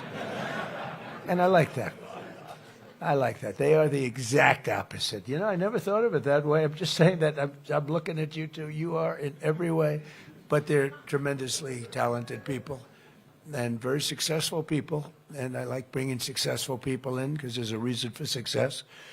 It's one of the reasons that we've had such success. We took over a country with a border that was a disaster where millions of people were coming in. Millions of people were coming in every single week. I mean, literally a week would have millions of people, and and they weren't vetted. Totally open border. You'd have people come in. You could look at them. I don't want to say why define that, because they always discriminate. So I don't discriminate. But you could look at some people and say they're criminals. And we took in tremendous numbers of murderers, drug dealers, mental institution, insane asylum people that were in insane asylum institutions for the mentally ill and dangerous, very dangerous. They dumped them into our country like we were dirt, and we're doing a great job of getting them out. But it takes a lot of time, a lot of effort, and it's a nasty business too. But if they were bad someplace else, they're going to be bad here. If they killed people in their country, whether it was Venezuela or the Congo or any of the countries where they came. In the Congo, they emptied out their jails into our country. In Venezuela, they did the same thing, and in many other countries, they did the same thing. So when you read all these stories about ICE, you'll understand they're doing a hell of a job, because we can't have those people in our country, and we're getting them out. But we're doing numbers in terms of people investing in the United States like we've never had before. And I guess it's because of November 5th, the election, but the election gave us a view, and it's a view on tariffs to protect our country, because our country is being plucked like you pluck a chicken. Our country was being plucked, and it wasn't good. And, you can only take so much of it. And we've changed it around very quickly, and we'll have, Scott, I'd say $600 billion worth of tariff money coming in, and I think we're going to have maybe more than that. By next year, it'll be much more than that. That's not including. I'm gonna correct the record. I'm gonna correct this joke.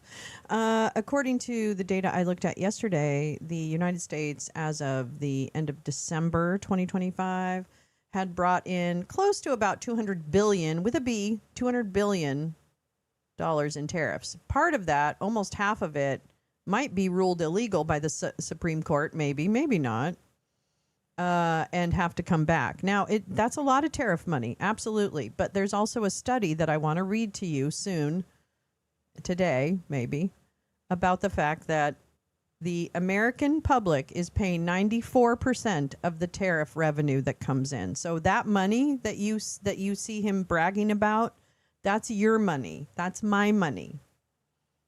That's what it is. Sorry, that's math. That's just facts. Those aren't feelings. He's talking about his feelings right now, but those are facts. So I'm sorry. Truth hurts. Including the countries and Really companies, hurts. because we have countries coming over and building, but we have companies, great companies coming in. Apple is spending $650 billion. I mean, it's so many. That they were already going to spend. One just announced $10 billion. Toyota, met Mr. Toyota in Japan. Mr. Toyota? So what's your Mr. Toyota?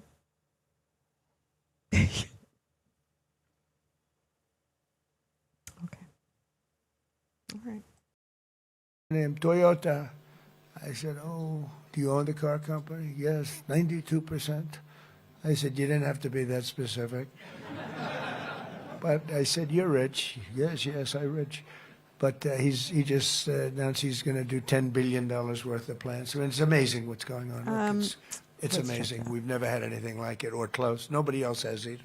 So I think in terms of your investments, you're in great shape. I don't even ask anybody how you're doing now. It's like everybody is making so much money. Oh, look who I see, Tim. Hi, Tim Cook. He's been good for 650. Think of it, $650 billion. Okay, can you imagine? That's what he's going to be investing. More than that. I think it's going to end up being more. He's great. You know, he's great. He's done some job. You have done really some job. And we have so many people in this room that have done a job. I don't know how many have done better than Tim, but some are right up there with you. You better get your ass moving, I'll tell you. But fantastic people. Fantastic people. But I go around and I say, meet the biggest people, biggest business people. I say, congratulations. They say, and what? I said, you've doubled your net worth since I've been president, right? He said, yeah, even more than that. They would say even more. We're doing even better than that. And, you know, we've given you a platform where you can really put your genius to work. We have a lot of brilliant genius people in this room, and you can put that genius to work. And it's an honor to do it. In a way, I'm jealous. In a way, I'm upset. A couple of people in the room, I can't stand them, and they've become very rich. There's nothing I can do about it. I would screw them if I could, but I can't do it, right, Dina? I can't do it. I would, if I had a chance, if I could just take them and say, you can't do what Apple's doing. But you're not allowed to do that, Newt Gingrich, right? We can't do it. But I would love to do it, really. You know, it's one of those things. But everybody's making a lot of money, and everybody's investing money in the United States, and our jobs are through the roof. And I made a statement the other day, thank goodness for robots, because we're never going to have enough people to run all these places that are being built. And I think robots are actually going to be a very big business. I think it's going to be surprisingly big, but I think we're going to need it. We're going to. Okay, I'm just going to tell you. Oh my God. Okay. There's this thing called, in economics I was reading, and there's this thing called, what was it called? It was called like it was like a ghost employment or something. But basically it was, I got to find that. I'll find the reference, but it actually, what economists are saying, I got to find that because it's really driving me crazy. I'm sorry, but it's my show. So I'm not going to let it drive me crazy. Let me find this. Where is it? I think did I have this story? Hold on. Because I had something, but I might have just had, well, let me just look here. Shit, I really hope I can find it easily because it literally explained it. Oh, fucking fucks. Companies posting job openings that don't exist or aren't intended. No, it's not that. It's not that. It's the fact that the types of the job creation is not going to happen at the numbers that they're indicating. And it's something about, oh, fucking hell. I wish I could find it. Hold on. I really want to find it. Oh, I should have had this prepared. Okay, wait a minute. What is it? It's the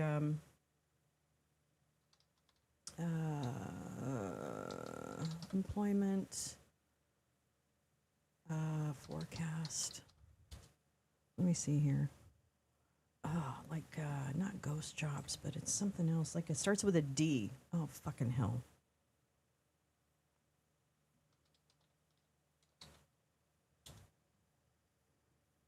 No, it's not. It's not that. It's not ghost listings. Oh, fucking hell. Okay, I'm going to find it for you guys. It's not payroll fraud. No, no, no. It's literally an economic concept about jobs in relation to manufacturing growth. Please don't knock my coffee over. Thank you, Kat. God. Manufacturing without job growth. God, it's fucking, there's a word for it. Jobless boom, I guess, but there was another word that was something else. I put it in a post yesterday.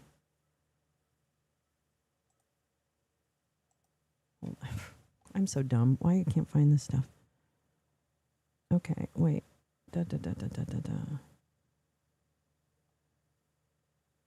Decoupling. That's it. Oh, okay. Here we go. Okay, I know this is the AI results, and I really apologize, but just bear with me because I just want to get the concepts right. It's a decoupling. That's what it is. You know, like Gwyneth Paltrow and that guy from Coldplay. Okay. All right. So when he made a speech the other day, I looked up this thing called, like, what the hell is this, like, economy? Like what is the real forecast of the economy? I'm always constantly searching out people talking about what the economy is going to be doing because it's complicated, right? And this is it. Okay, strong economic growth, GDP, occurs without corresponding broad job creation, creating a disconnect between headline numbers and household experience. That's what economists are forecasting that we are facing, is this decoupling where you have automation and technology, robots, AI, and advanced machinery boost efficiency. Speaking of which, the $10 billion that Toyota is going to invest is over 5 years, which is still a lot of money. I'm not saying it's not a lot of money. But what it is for hybrid and EV vehicles. I'm not shitting you. It's not to build like gas guzzlers. They got the money specifically to build EVs and hybrids. So that means the growth in manufacturing without job growth is often called a jobless boom, happens due to increased productivity from automation, AI, and technology, plus shifts to higher value goods, meaning fewer workers are needed for the same or more output, leading to high output with stable or declining employment in traditional roles, even as overall economic growth occurs. It decouples. They don't accompany one another. Growth in manufacturing does not result in growth in jobs. Oh my fucking God, you people.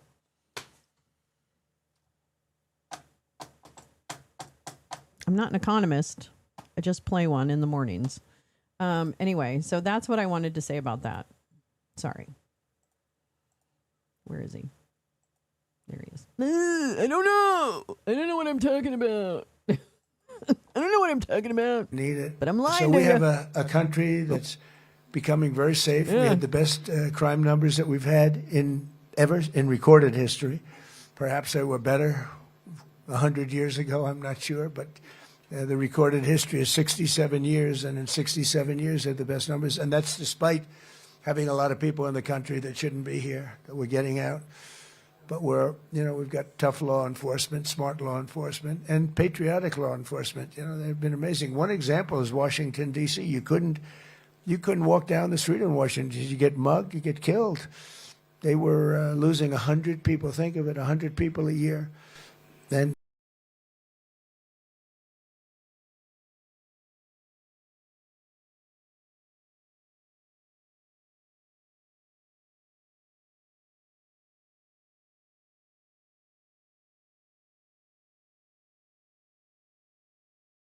dead. You call up the parents, they come in from Iowa, they come in from Indiana to see the Washington Monument, and they end up being killed. It's not happening anymore. And I said in the other room, people are going to dinner, they're meeting their wives in the middle of the street, and they're walking across the street to have dinner. New restaurants are being built at records that nobody's ever seen. They were closing. We lost half of the restaurants in the last 4 years during the Biden administration. Hello, young lovers, wherever you are. Just cross the street to the new Applebee's. There's waiting an endless appetizer dish in a safe and calm environment.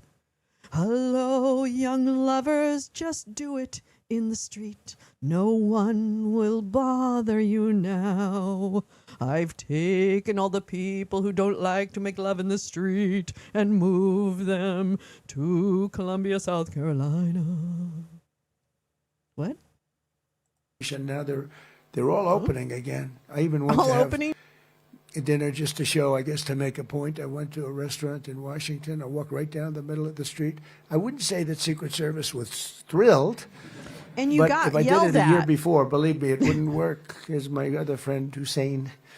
How are you? Okay? Are you good? Boy, you got a lot of good people here. This is a very good place. But so it's amazing what's happened there. Memphis is amazing. When you go to Louisiana, what we've done there has been incredible. Always much more helpful if we could have a little participation. In the case of Louisiana, we have Jeff Landry, the governor, Republican governor. What happened in We have a couple Louisiana? of Democrat governors. We have a couple of Democrat mayors who very quietly are begging us for help, and we're making them all look very good. But I would do it if I were a Democrat, if I were a mayor or a governor. I'd be saying, Mr. Trump, could you quietly come over here and would you do this, President, for me? Send about 1,000 troops in here. Can you come in here and shoot my citizens in the face? Do you think you could do that? Yeah? Do you think you could? And we do it fast, and we get rid of the criminals, and it's amazing how effective. I didn't campaign on this. I campaigned on law and order, but I didn't know it would be this type of law and order. But the cities, some of these cities, we've lost these cities, and we're bringing it back, and we're bringing it back quickly. Washington took us literally 6 weeks to make it safe, and 8 weeks to make it really safe, and now it's really safe. And I don't know, some people disagree, but I like seeing those big, strong soldiers. We won in the Supreme Court a very important case, merit. Our country was built on merit, and then all of a sudden It's really stupid of me to try and fact check this little douche whistle. It really is. It's dumb. I get it. I understand. I don't blame you if you laugh at me. But I just was like, I wonder how restaurants are doing. I wonder how restaurants are doing in DC. I think I'll Google that. And then what I discovered, shocker, was that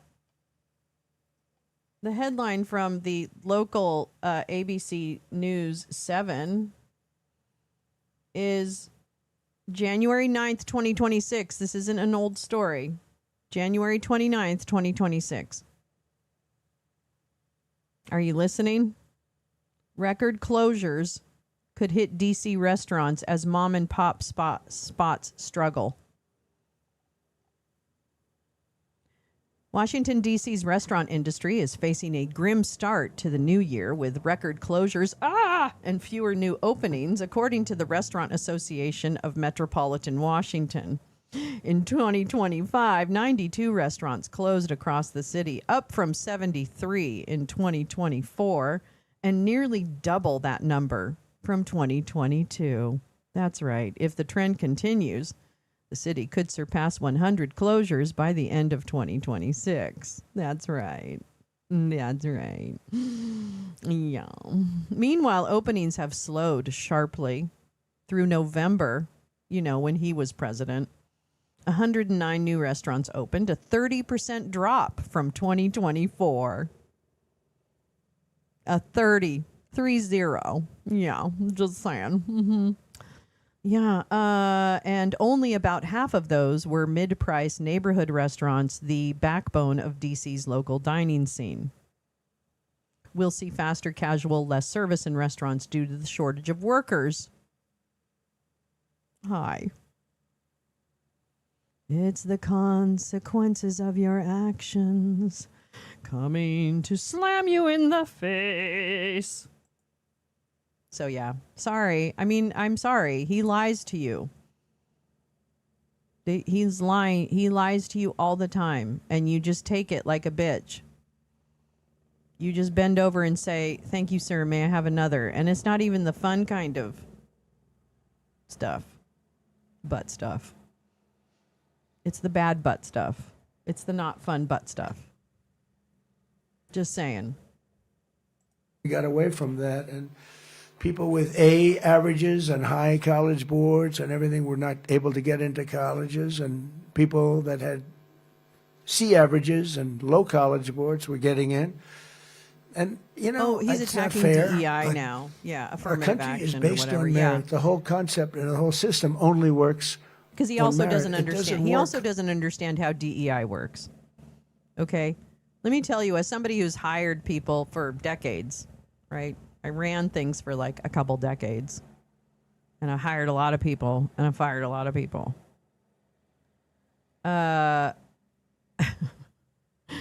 When you have like a DEI emphasis or some kind of program, do you know what the types of things are that you engage in? Well, let me describe them to you because I've done it myself.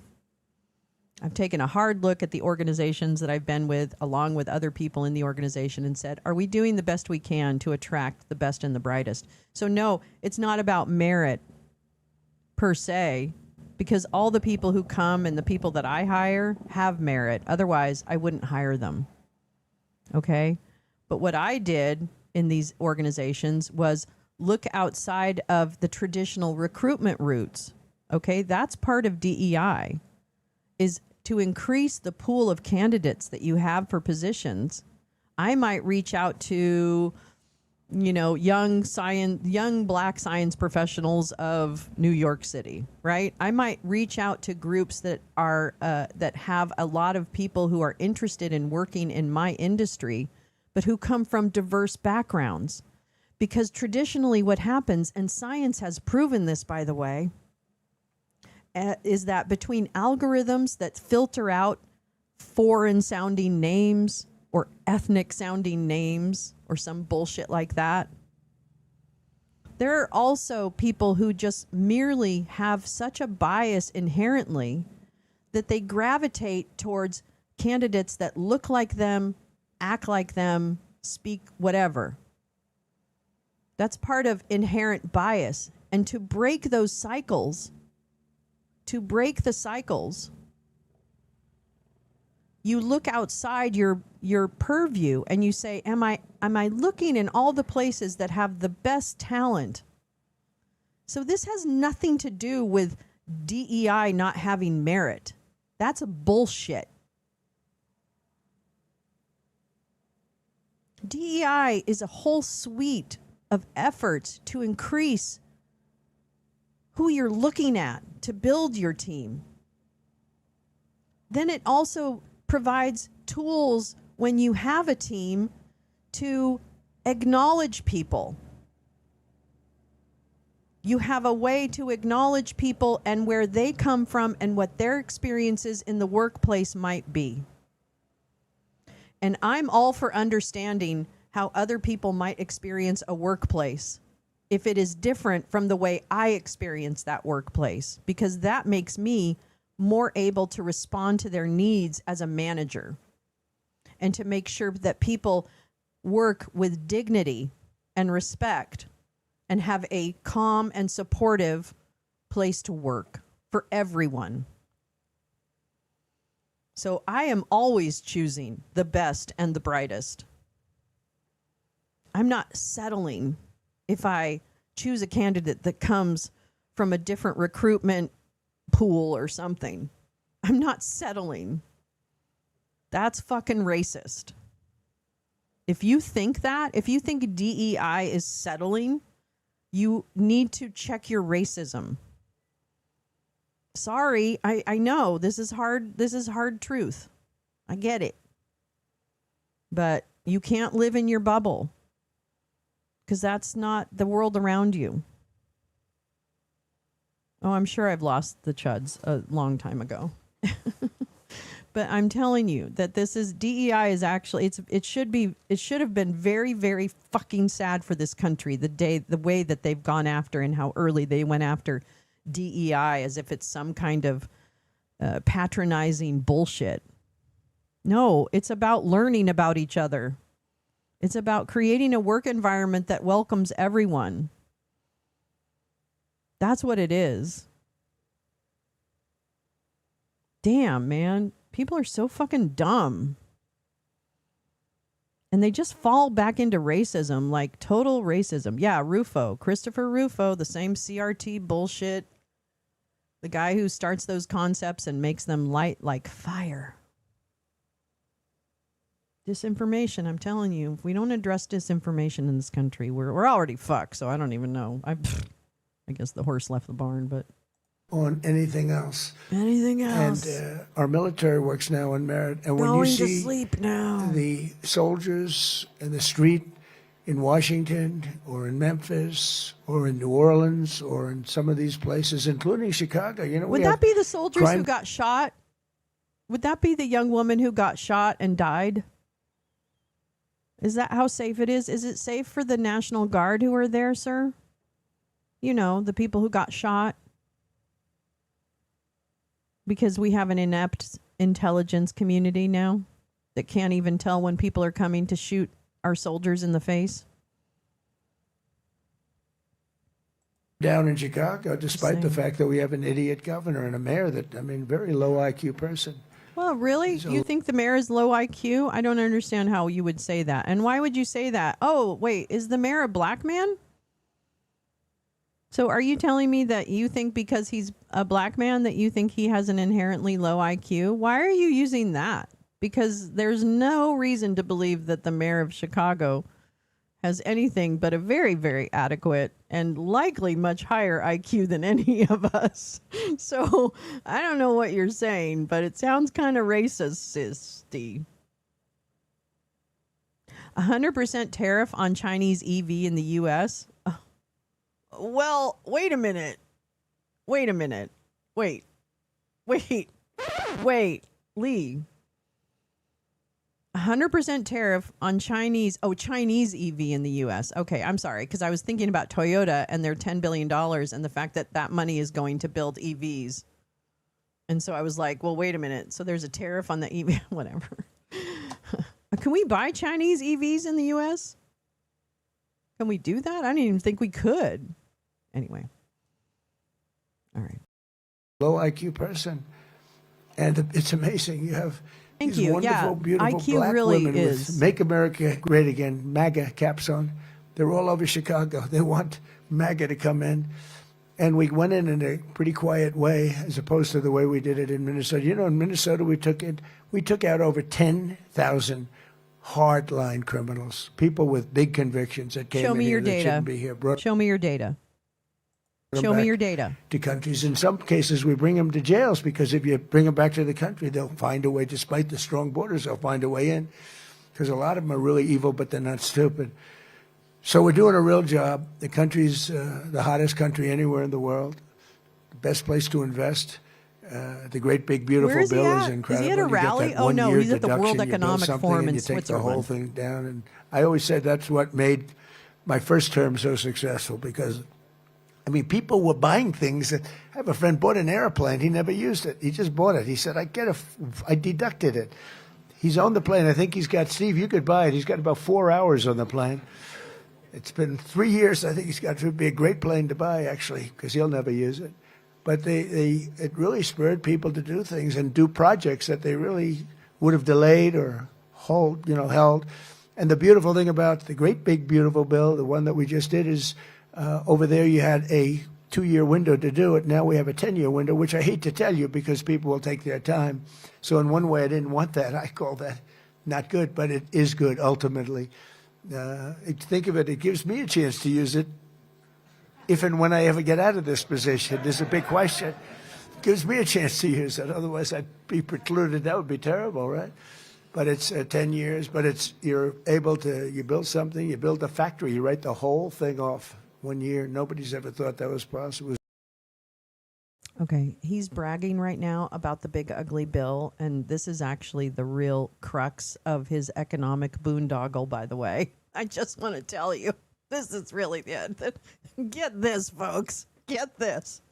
So the reason that he can actually in any way, shape, or form refer to the big ugly bill as a tax cut, the greatest tax cut ever. Sorry. The reason he can refer to it as the biggest tax cut ever is that it probably was the biggest tax cut ever, but it's for the corporations, okay? Because literally what he just said was that if you build something here, usually you can amortize, or not amortize, but I guess you can deduct the costs over 10 years or something like that. He's letting them deduct the entire 100% cost, expense, the cost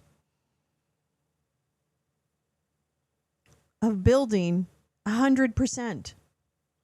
We're paying people to build their factories. Tax dollars are paying to build rich people's factories. You're not getting a tax cut.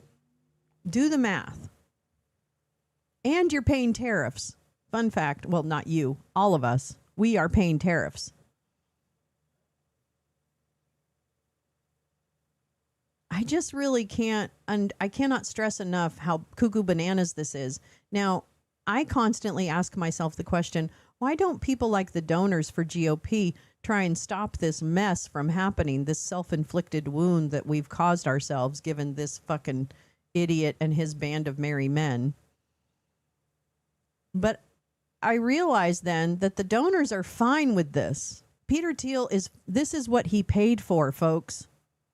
Elmo got his data, and now Grok, his AI company, is building crazy shit that's killing communities like Memphis. And also using all of our data. Oh, and by the way, actually we're gonna leave him because there's more I need to tell you. And it is because so much. But it's like this is the key of the boondoggle, is that the American consumer, the middle class, the low economic, all of us who are not the 99%, we don't get the same benefit. If you the no tax on tips, that's for cash tips only. So if they write it on a credit card, that's not part of your deductible amount. It's cash tips, and it's up to a maximum of $25,000. Oh, and that means you need to itemize your taxes. How many people in I don't itemize my taxes. I haven't itemized my taxes for years because I have never had enough deductions to outweigh the fucking standard deduction. So if you can't exceed the standard deduction with these deductions that he claims he's giving you, then you don't get that deduction. You take the standard because it's higher. I'm sorry, people, please do them. Just do a little tiny bit of reading. That's all I'm asking. But I want to show you. Oh my God, there's just so much. I won't be able to go everything today, but we'll continue this, obviously. I had so much to read to you. We can't deal with Greenland yet. Oh, this is it. Okay, wait, here's something. This is something. Where is it? Oh my God, that's another story I want to read to you. Wait, there's another screen here. Hold on. Hold on to your love. You've got to hold on. Hold on. And don't let go.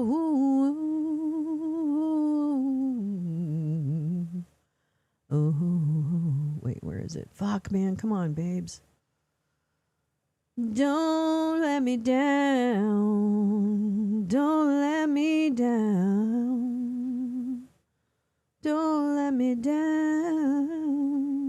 Fuck. Come on. Wait, where'd it go? Where'd it go? Where'd it go? Well, I mean, I think it's this. Fuck. Oh, I think I know what's wrong. Okay. Shitty balls. Okay, wait. I need the... Okay, well, I'll just use this because this is part of the story. Okay, so part of the story of this is that this is the filing made on, when was it filed? 1/16. And this filing is in relation to what I'm about to tell you about how all the Mag 7, the tech bros, have really made a lot of money on this little deal.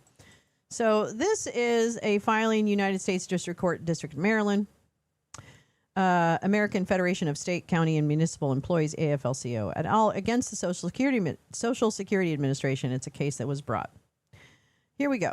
Defendant Social Security Administration has reviewed records of and relating to data access of SSA's former doggy team for audit and litigation purposes.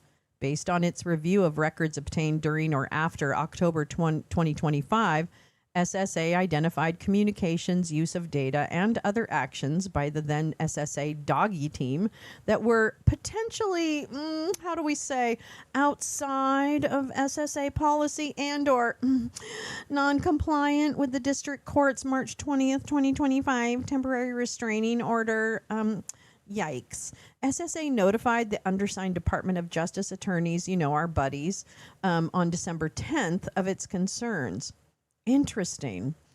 Following further diligence and review by SSA, because even though we're the criminals in this case, we're still going to claim we're the ones actually helping to solve it. Yeah. Following further diligence and review by SSA into these matters, the fox and the hen house kind of thing, which were necessary for SSA and the undersigned counsel to understand the facts. What do we actually do surrounding the SSA doggy team's actions? Defendants now respectfully notify the court as follows. Oopsie. For the avoidance of doubt, undersigned counsel clarified that the information contained in this notice was relayed to the undersigned counsel by SSA representatives. Bitch, I didn't write this. I didn't write this. They told me to say this. Counsel will promptly inform the court if the information within their possession changes or these bitches lied to me. That's it. Yeah. Okay. Okay, here we go. Clarification. Let's just clarify. That's right. That's exactly what they did, Max. They shared it with a voter suppression org because they were trying to get voter roll data so that they could make a bogus case for voter fraud. That's right. That's what this was all about. Yep. That's right. That's right. It's taking Democratic voters off the rolls, bitch. On March 24th, 2025, SSA submitted a declaration executed by then Commissioner Dudek to accompany defendant's status report and certification of compliance with the court's March 2025 order, the TRO. Mr. Dudek stated in his declaration, quote, as of Monday, March 24th, 2025, SSA revoked all SSA doggy team members' access to SSA systems containing personally identifiable information, PII, or systems of record. That's right. SSA believed that statement to be accurate at the time it was made. SSA now determined that during the morning, I think, of Monday, March 24th, 2025, One member of the then SSA doggy team ran PII searches on SSA's copy of the Numident SSA System of Records Notice within the Enterprise Data Warehouse. Oh my God. Oh my God. With the last search occurring at about 9:30 a.m. ET. Doggy team members' access to all PII within SSA systems was terminated on or about noon on that same day, March 24th. So we got in the morning, got what we needed. Bye! Yeah. Okay. Mr. Dudek's March 24th declaration also stated that the doggy defendants have never had access to SSA systems of record. We only had access to the personal information. Don't get your panties in a twist. SSA believed that the statement to be accurate at the time it was made, and SSA believes it to be accurate today. But prove us wrong. However, SSA has determined that on March 3rd, 3 weeks prior to the entry of the TRO, an SSA doggy team member copied Mr. Steve Davis, who was then a senior advisor to Defendant U.S. Doggy Temporary Organization, as well as a doggy-affiliated employee at the Department of Labor, on an email to Department of Homeland Security. The email attached an encrypted and password-protected file that SSA believes contained SSA data. Oops. Despite ongoing efforts by SSA's Chief Information Office, SSA has been unable to access the file to determine exactly what it contained. From the explanation of the attached file in the email body and based on what SSA had approved, these are the people who are these are their people that they're talking about, had approved to be released to DHS. SSA believes that the encrypted attachment contained personal identifiable information derived from SSA systems of record. So, that thing where we said we didn't, but we did. I'm sorry. Oops. Is that what you meant? It's unclear. Oh, wait. It believes that the encrypted attachment contained PII derived from SSA systems of record, including names and addresses of approximately 1,000 people. Gee, which 1,000 people? What were the parameters of the report they generated? I sure want to know. Do you want to know? I want to know. It's unclear if the password to access the file was shared with Mr. Davis or the DOL doggy employee. Therefore, although it was and remains accurate that USDS has never had access, this is doggy, has never had access to SSA systems of record, no. The March 3rd communication sent to Mr. Davis contained data derived from the systems of record. So clearly they did have access, or they did access systems of record. Maybe not during the TRO time, but they did. Doggy team members unused. Okay, unused. This is important. We had it, but we didn't use it. Give us credit for that.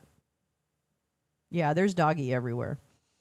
SSA's review identified an instance where SSA granted access to personal information profiles to a doggy team member after the TRO's issuance, but the access granted was never utilized. The guy was so lazy. Namely, on March 26th, one doggy team member was granted access to the 10 EDW schema containing personal identifiable information. This access was revoked about a week later on April 2nd. During the period the access was granted, the employee never used it to search and view any PII. Promise. Double dog promise. Yeah, I double dog promised you. It has to be right. During the period access was granted, the employee never used it. Prior to this grant, SSA informed the employee about the TRO and its restrictions. So, wait a minute. So you let the guy know not to do it, but he had access. I would like to see records that he didn't. Who do they report to? They've gone over that. It's a bunch of. It's a shell corporation. Let's move on. SSA's review also identified that a Doggy team member was granted access to a call center profile that allowed access to PII after the TRO's issuance. Oh my God. This access was granted on April 9th, after the TRO, and revoked 2 months later on June 11th. This profile is also used for non-PII call center metrics, and it is unknown at this time. We don't know if our employee accessed personal identifying information. Prior to this grant, the SSA informed the employee. We told him, but I don't know.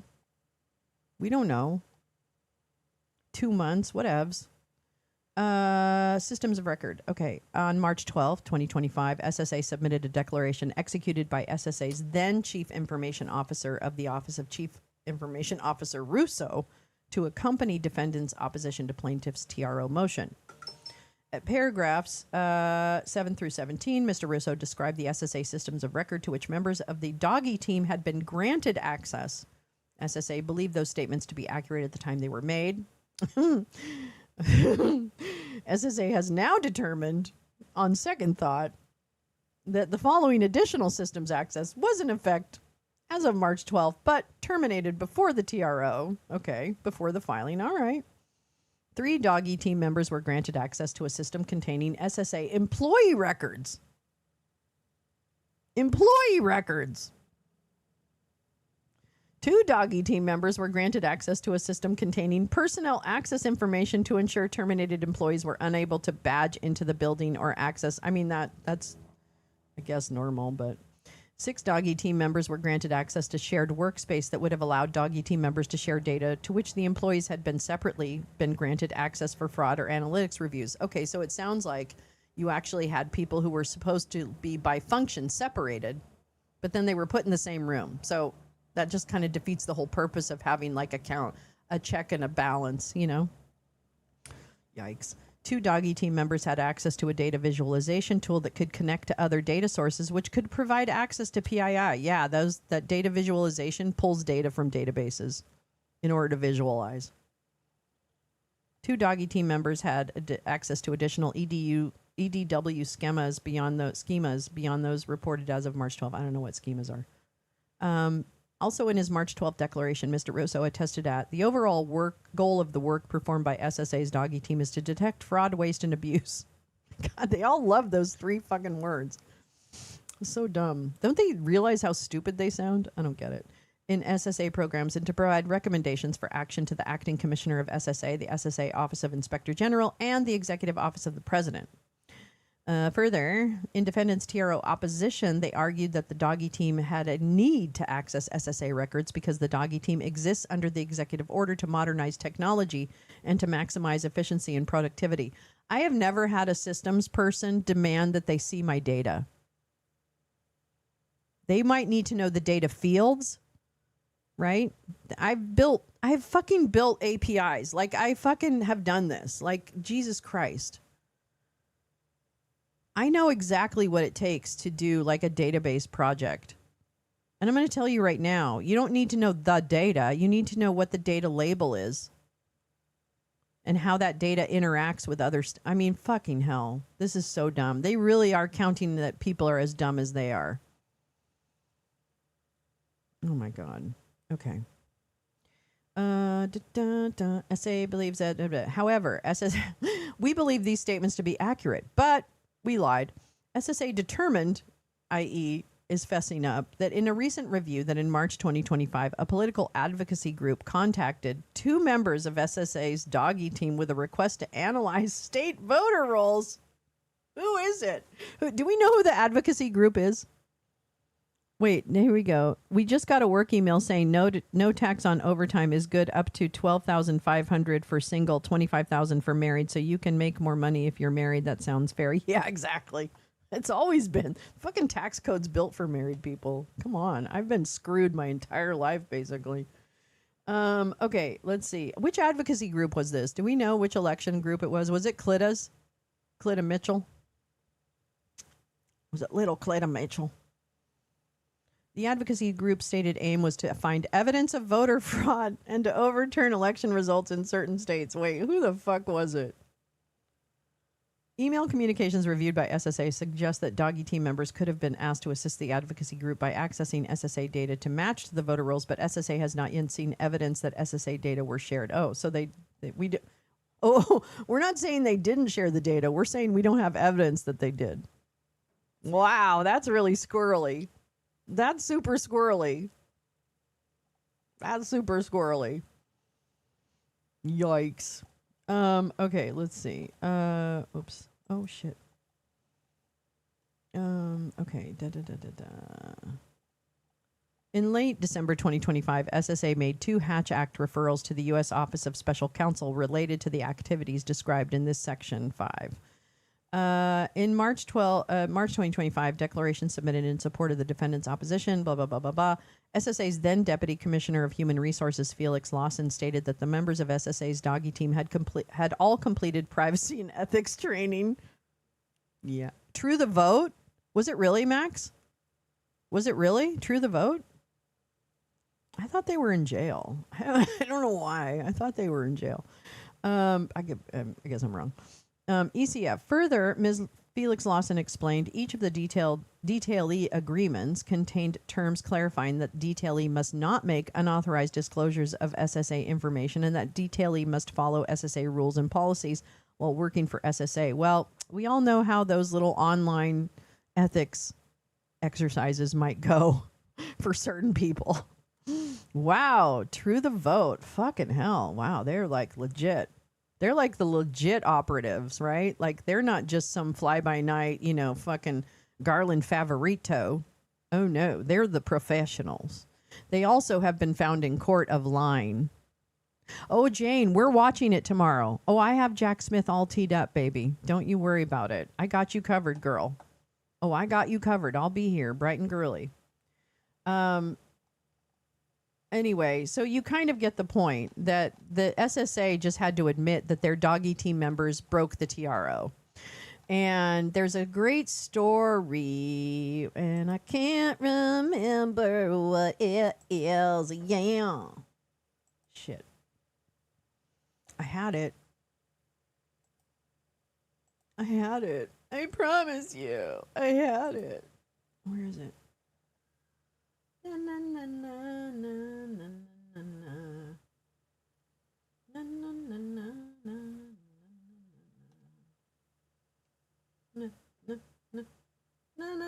na. Oh, okay, maybe not. I lied. Okay, well, I'll find that story and include it in the description.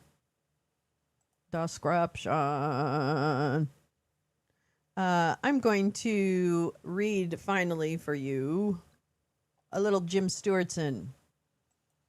Because I can. Stay baked, all day bake. Actually, we've got a lot of stuff going on tomorrow. We've got like 2 things. We've got a twice bake tomorrow, too. We do, because I can't remember when the Jack Smith thing is, but there's 2 big things happening tomorrow. I'll have to take a look. All right, I would like to read Jim's piece from yesterday called, wait, what did he say? It's all on the table now. If you can't stand up to this, you don't get to be on the team anymore. Say it, Jim. Say it. I haven't read this yet, so I like angry. Welcome, Karen. Wait, post SSI notice to Discord, please. Ah, yes. Thank you. You mean the notice about this? You mean the court document, Oomph? Is that what you mean? Where the fuck did it go? Where the fuck did it go? Oh, shitballs. Am I here? Okay.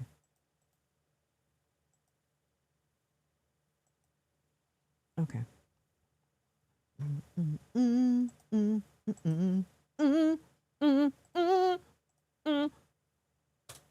I don't know if that's what you meant, but hopefully it is what you meant. Okay, great. I've got to work on Monday. Bye, Josh. Love you. I'll talk to you tomorrow. Thanks for coming. All right. I made the error of tuning in to watch Trump join the White House press briefing today. 2 full hours later, I emerged mentally battered, trying to blink away the haze of rage, shame, and sorrow at what we've allowed to happen to America. For a full 90 minutes before taking questions, let me move this here. That's better. Okay. Which had been prepared in advance for his 1-year anniversary. Oh, wait, excuse me. Sorry. For a full 90 minutes before taking questions, Trump mumble-slurped his way through stacks of regime propaganda and a massive list of his accomplishments, which had been prepared in advance for his 1-year anniversary. When he was bored with something he'd been given, he would just throw it on the ground for one of his handmaidens to pick up. He seemed remarkably oblivious to the catastrophe he has set in motion with his attempt to steal Greenland from a NATO ally and to his own incoherence. In between fits of verbal incontinence, more crying about his long-lost Nobel, and spewing vile racism, he was incredibly boring. He would just stand there for long stretches, sort of staring blankly at the papers he was given. By now, he's on Air Force One, traveling to give a speech at Davos about affordability, which I'm sure will be perfectly normal and cool, and not at all a humiliating, historic disaster. In the meantime, some Democrats are negotiating with Republicans on more funding for ICE.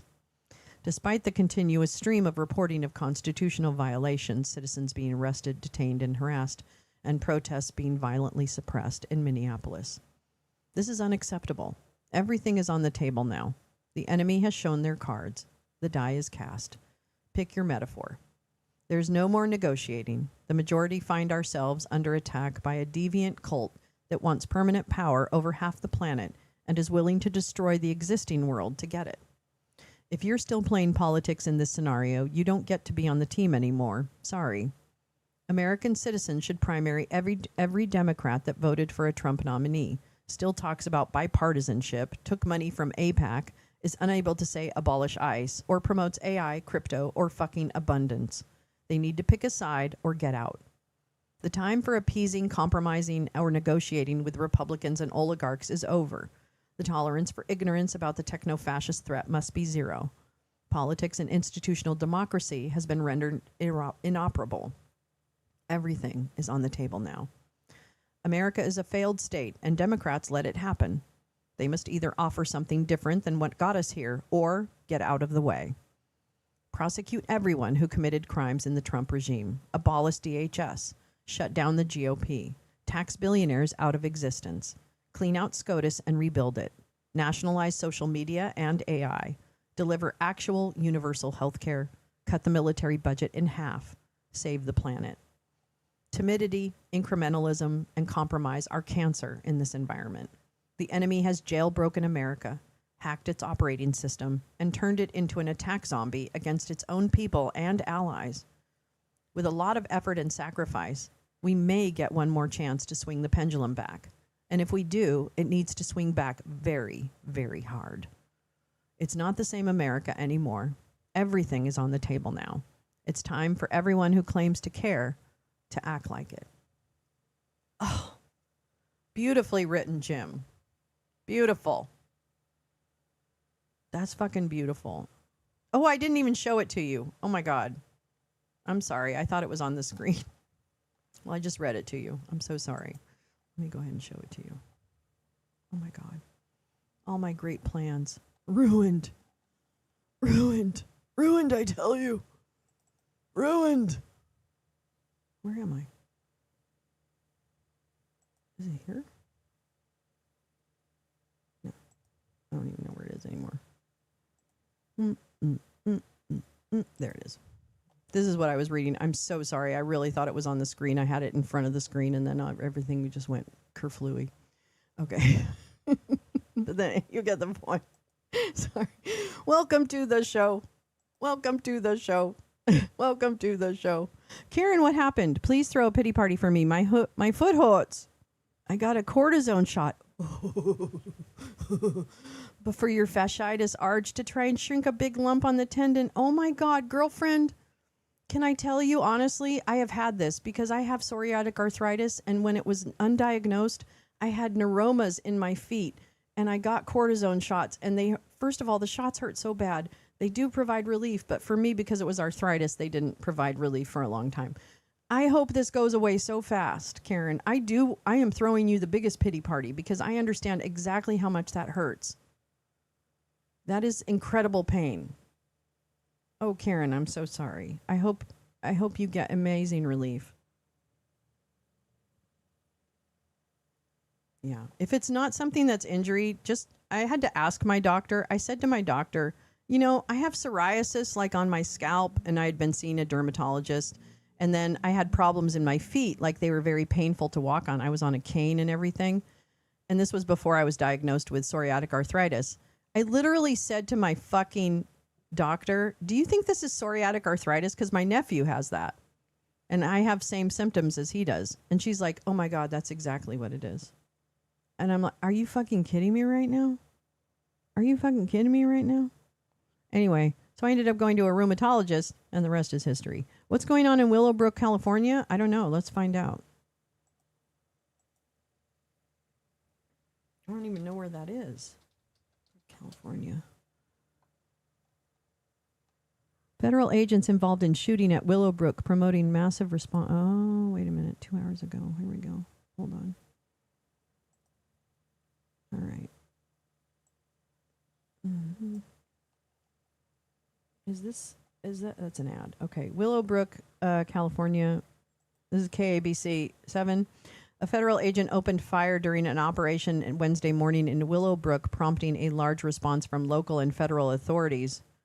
Shortly after, a spokesperson for the Los Angeles County Sheriff's Department said the U.S. Border Patrol or Department of Homeland Security was involved in the shooting near the intersection of 126th Street and Mona Boulevard. Shortly after 7 a.m., the Border Patrol informed the Sheriff's Department that the agency was conducting an operation in the area, according to the L.A. Sheriff's Department. The shooting occurred shortly thereafter. In a statement provided to ABC 7, Homeland Security said the targeted operation began in nearby Compton to arrest a violent criminal illegal alien from El Salvador who is involved in a human smuggling operation and has 2 prior arrests for inflicting corporal injury on a spouse or cohabitant. An immigration judge issued Carballo a final order of removal in 2019. In a dangerous attempt to evade arrest, the criminal illegal alien weaponized his vehicle and rammed law enforcement. The Homeland Security statement said, fearing for his life and safety, an agent fired defensive shots. The criminal illegal alien was not hit and attempted to flee on foot. He was successfully apprehended by law enforcement. The illegal alien, I hate this. First of all, no one is an alien and no one is illegal. Stop it. The person was not injured, but a CBP officer was injured. Details of the officer's injury, along with several federal agents in tactical gear, California Highway Patrol officers. The situation is evolving. It's evolving. We can't tell you what's happening. Let me see if ABC 7 has any live reporting on that. Let's check. Where's my fucking... Okay, fine. God fucking, I can't with this life anymore. No, I can't with this life anymore. ABC 7? No.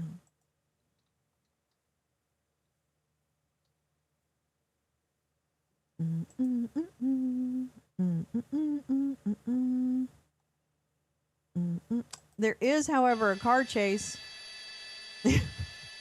There's a car chase.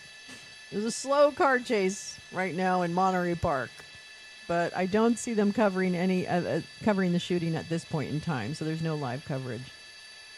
But yeah, that's happening. Okay, sorry. Wow. Ready for our debate? Robert, I've been on for 4 hours. First of all, no. Ready? I'm not even... God, you're so weird. What do you want to debate? Yeah, okay, I'm ready. Come on. What do you want to debate? What's the question? Come on, Robert. I got a little time. What's the question? You want the camera? You want the camera? I think I actually have an ability to do a camera. Hold on. You want to go on the camera? Let's do it. Let me figure out how to send this to you. Step 1, copy and share your link. Okay, so I'm going to... Okay, get started. All right, let me find... Here's the link.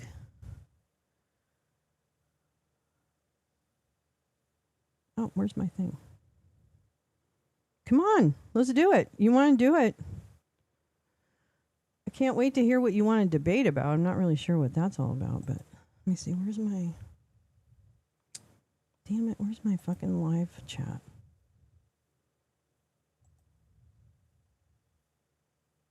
Oh, there it is. Okay, apparently this is the link to the camera.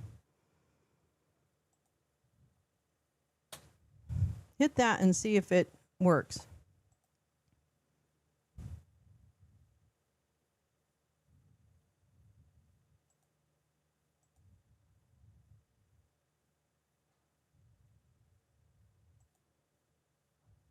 Oh, you were kidding?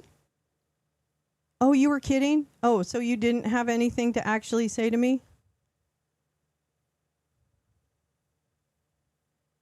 You don't want to ask me what the Democrats are planning to do about anything? You want to try and put me on the spot for that? No? No. You want to talk about why ICE needs to be abolished? You don't want to talk about that? You don't want to talk about you don't want to talk about anything?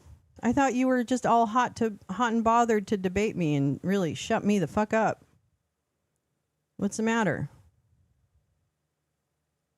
What's the matter? Yeah, that's what I thought. That's what I thought. Because you're nothing.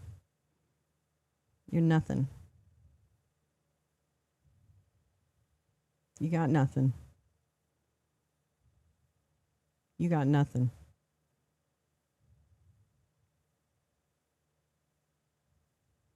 You got nothing. You just want to be seen. You just want to be noticed.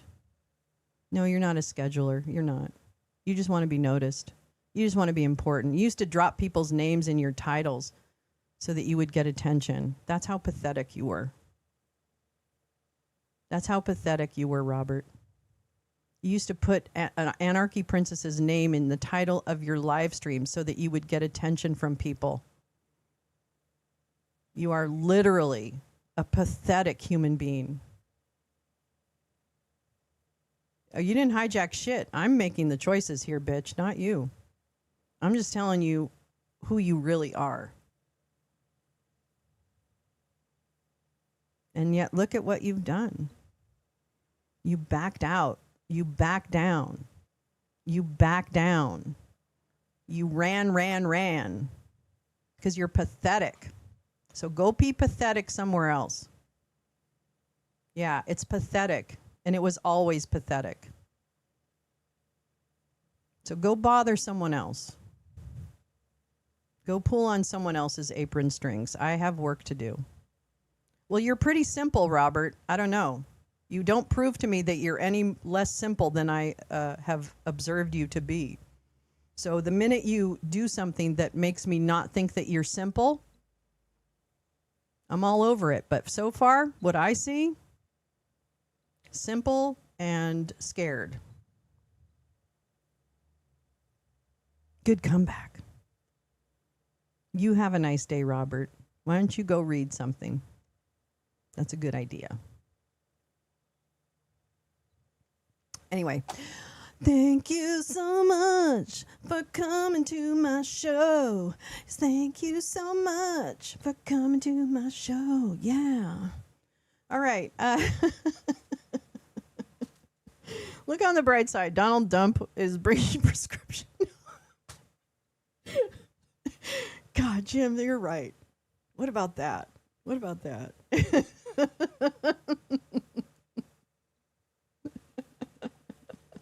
Thank you so much for coming today. I am Lolo. This was Wake and Bake, and you will actually see me tomorrow morning, and we are going to be, well, I actually think you're going to see me twice tomorrow, but one of them is Jack Smith. Jack Smith is going to be on, people. It's so exciting. Someone's in a bad, I'm not in a bad mood. I'm not in a bad mood. Nice try, Robert, but I'm in a great mood. I'm going to go get my lashes done. I'm going to get my nails done. I'm having a great day. And I just gave you the opportunity to come up here, and you literally chickened out like the little shit bear that you are. Oh my God. Are you mad? Are you mad? Oh, bitch. My milkshake brings all the boys to the yard, and their life is better than yours. My life is better than yours. I could teach you, but I'd have to charge. My milkshake brings all the boys to the yard, and my life is better than yours. Damn right, it's better than yours. I could teach you, but I have to charge. Oh. Anyway, thank you. That was fun. Thanks. Actually, Robert, thanks for the release. It was kind of fun to let go. I've had a shitty week. So this is kind of a nice break, actually. Oh, you have something to do? Okay, bye. Okay, bye. Okay, run. Yeah, okay. All right. Anyway, I'll see you guys tomorrow morning. Have a really wonderful day, and I'll see you. Bye.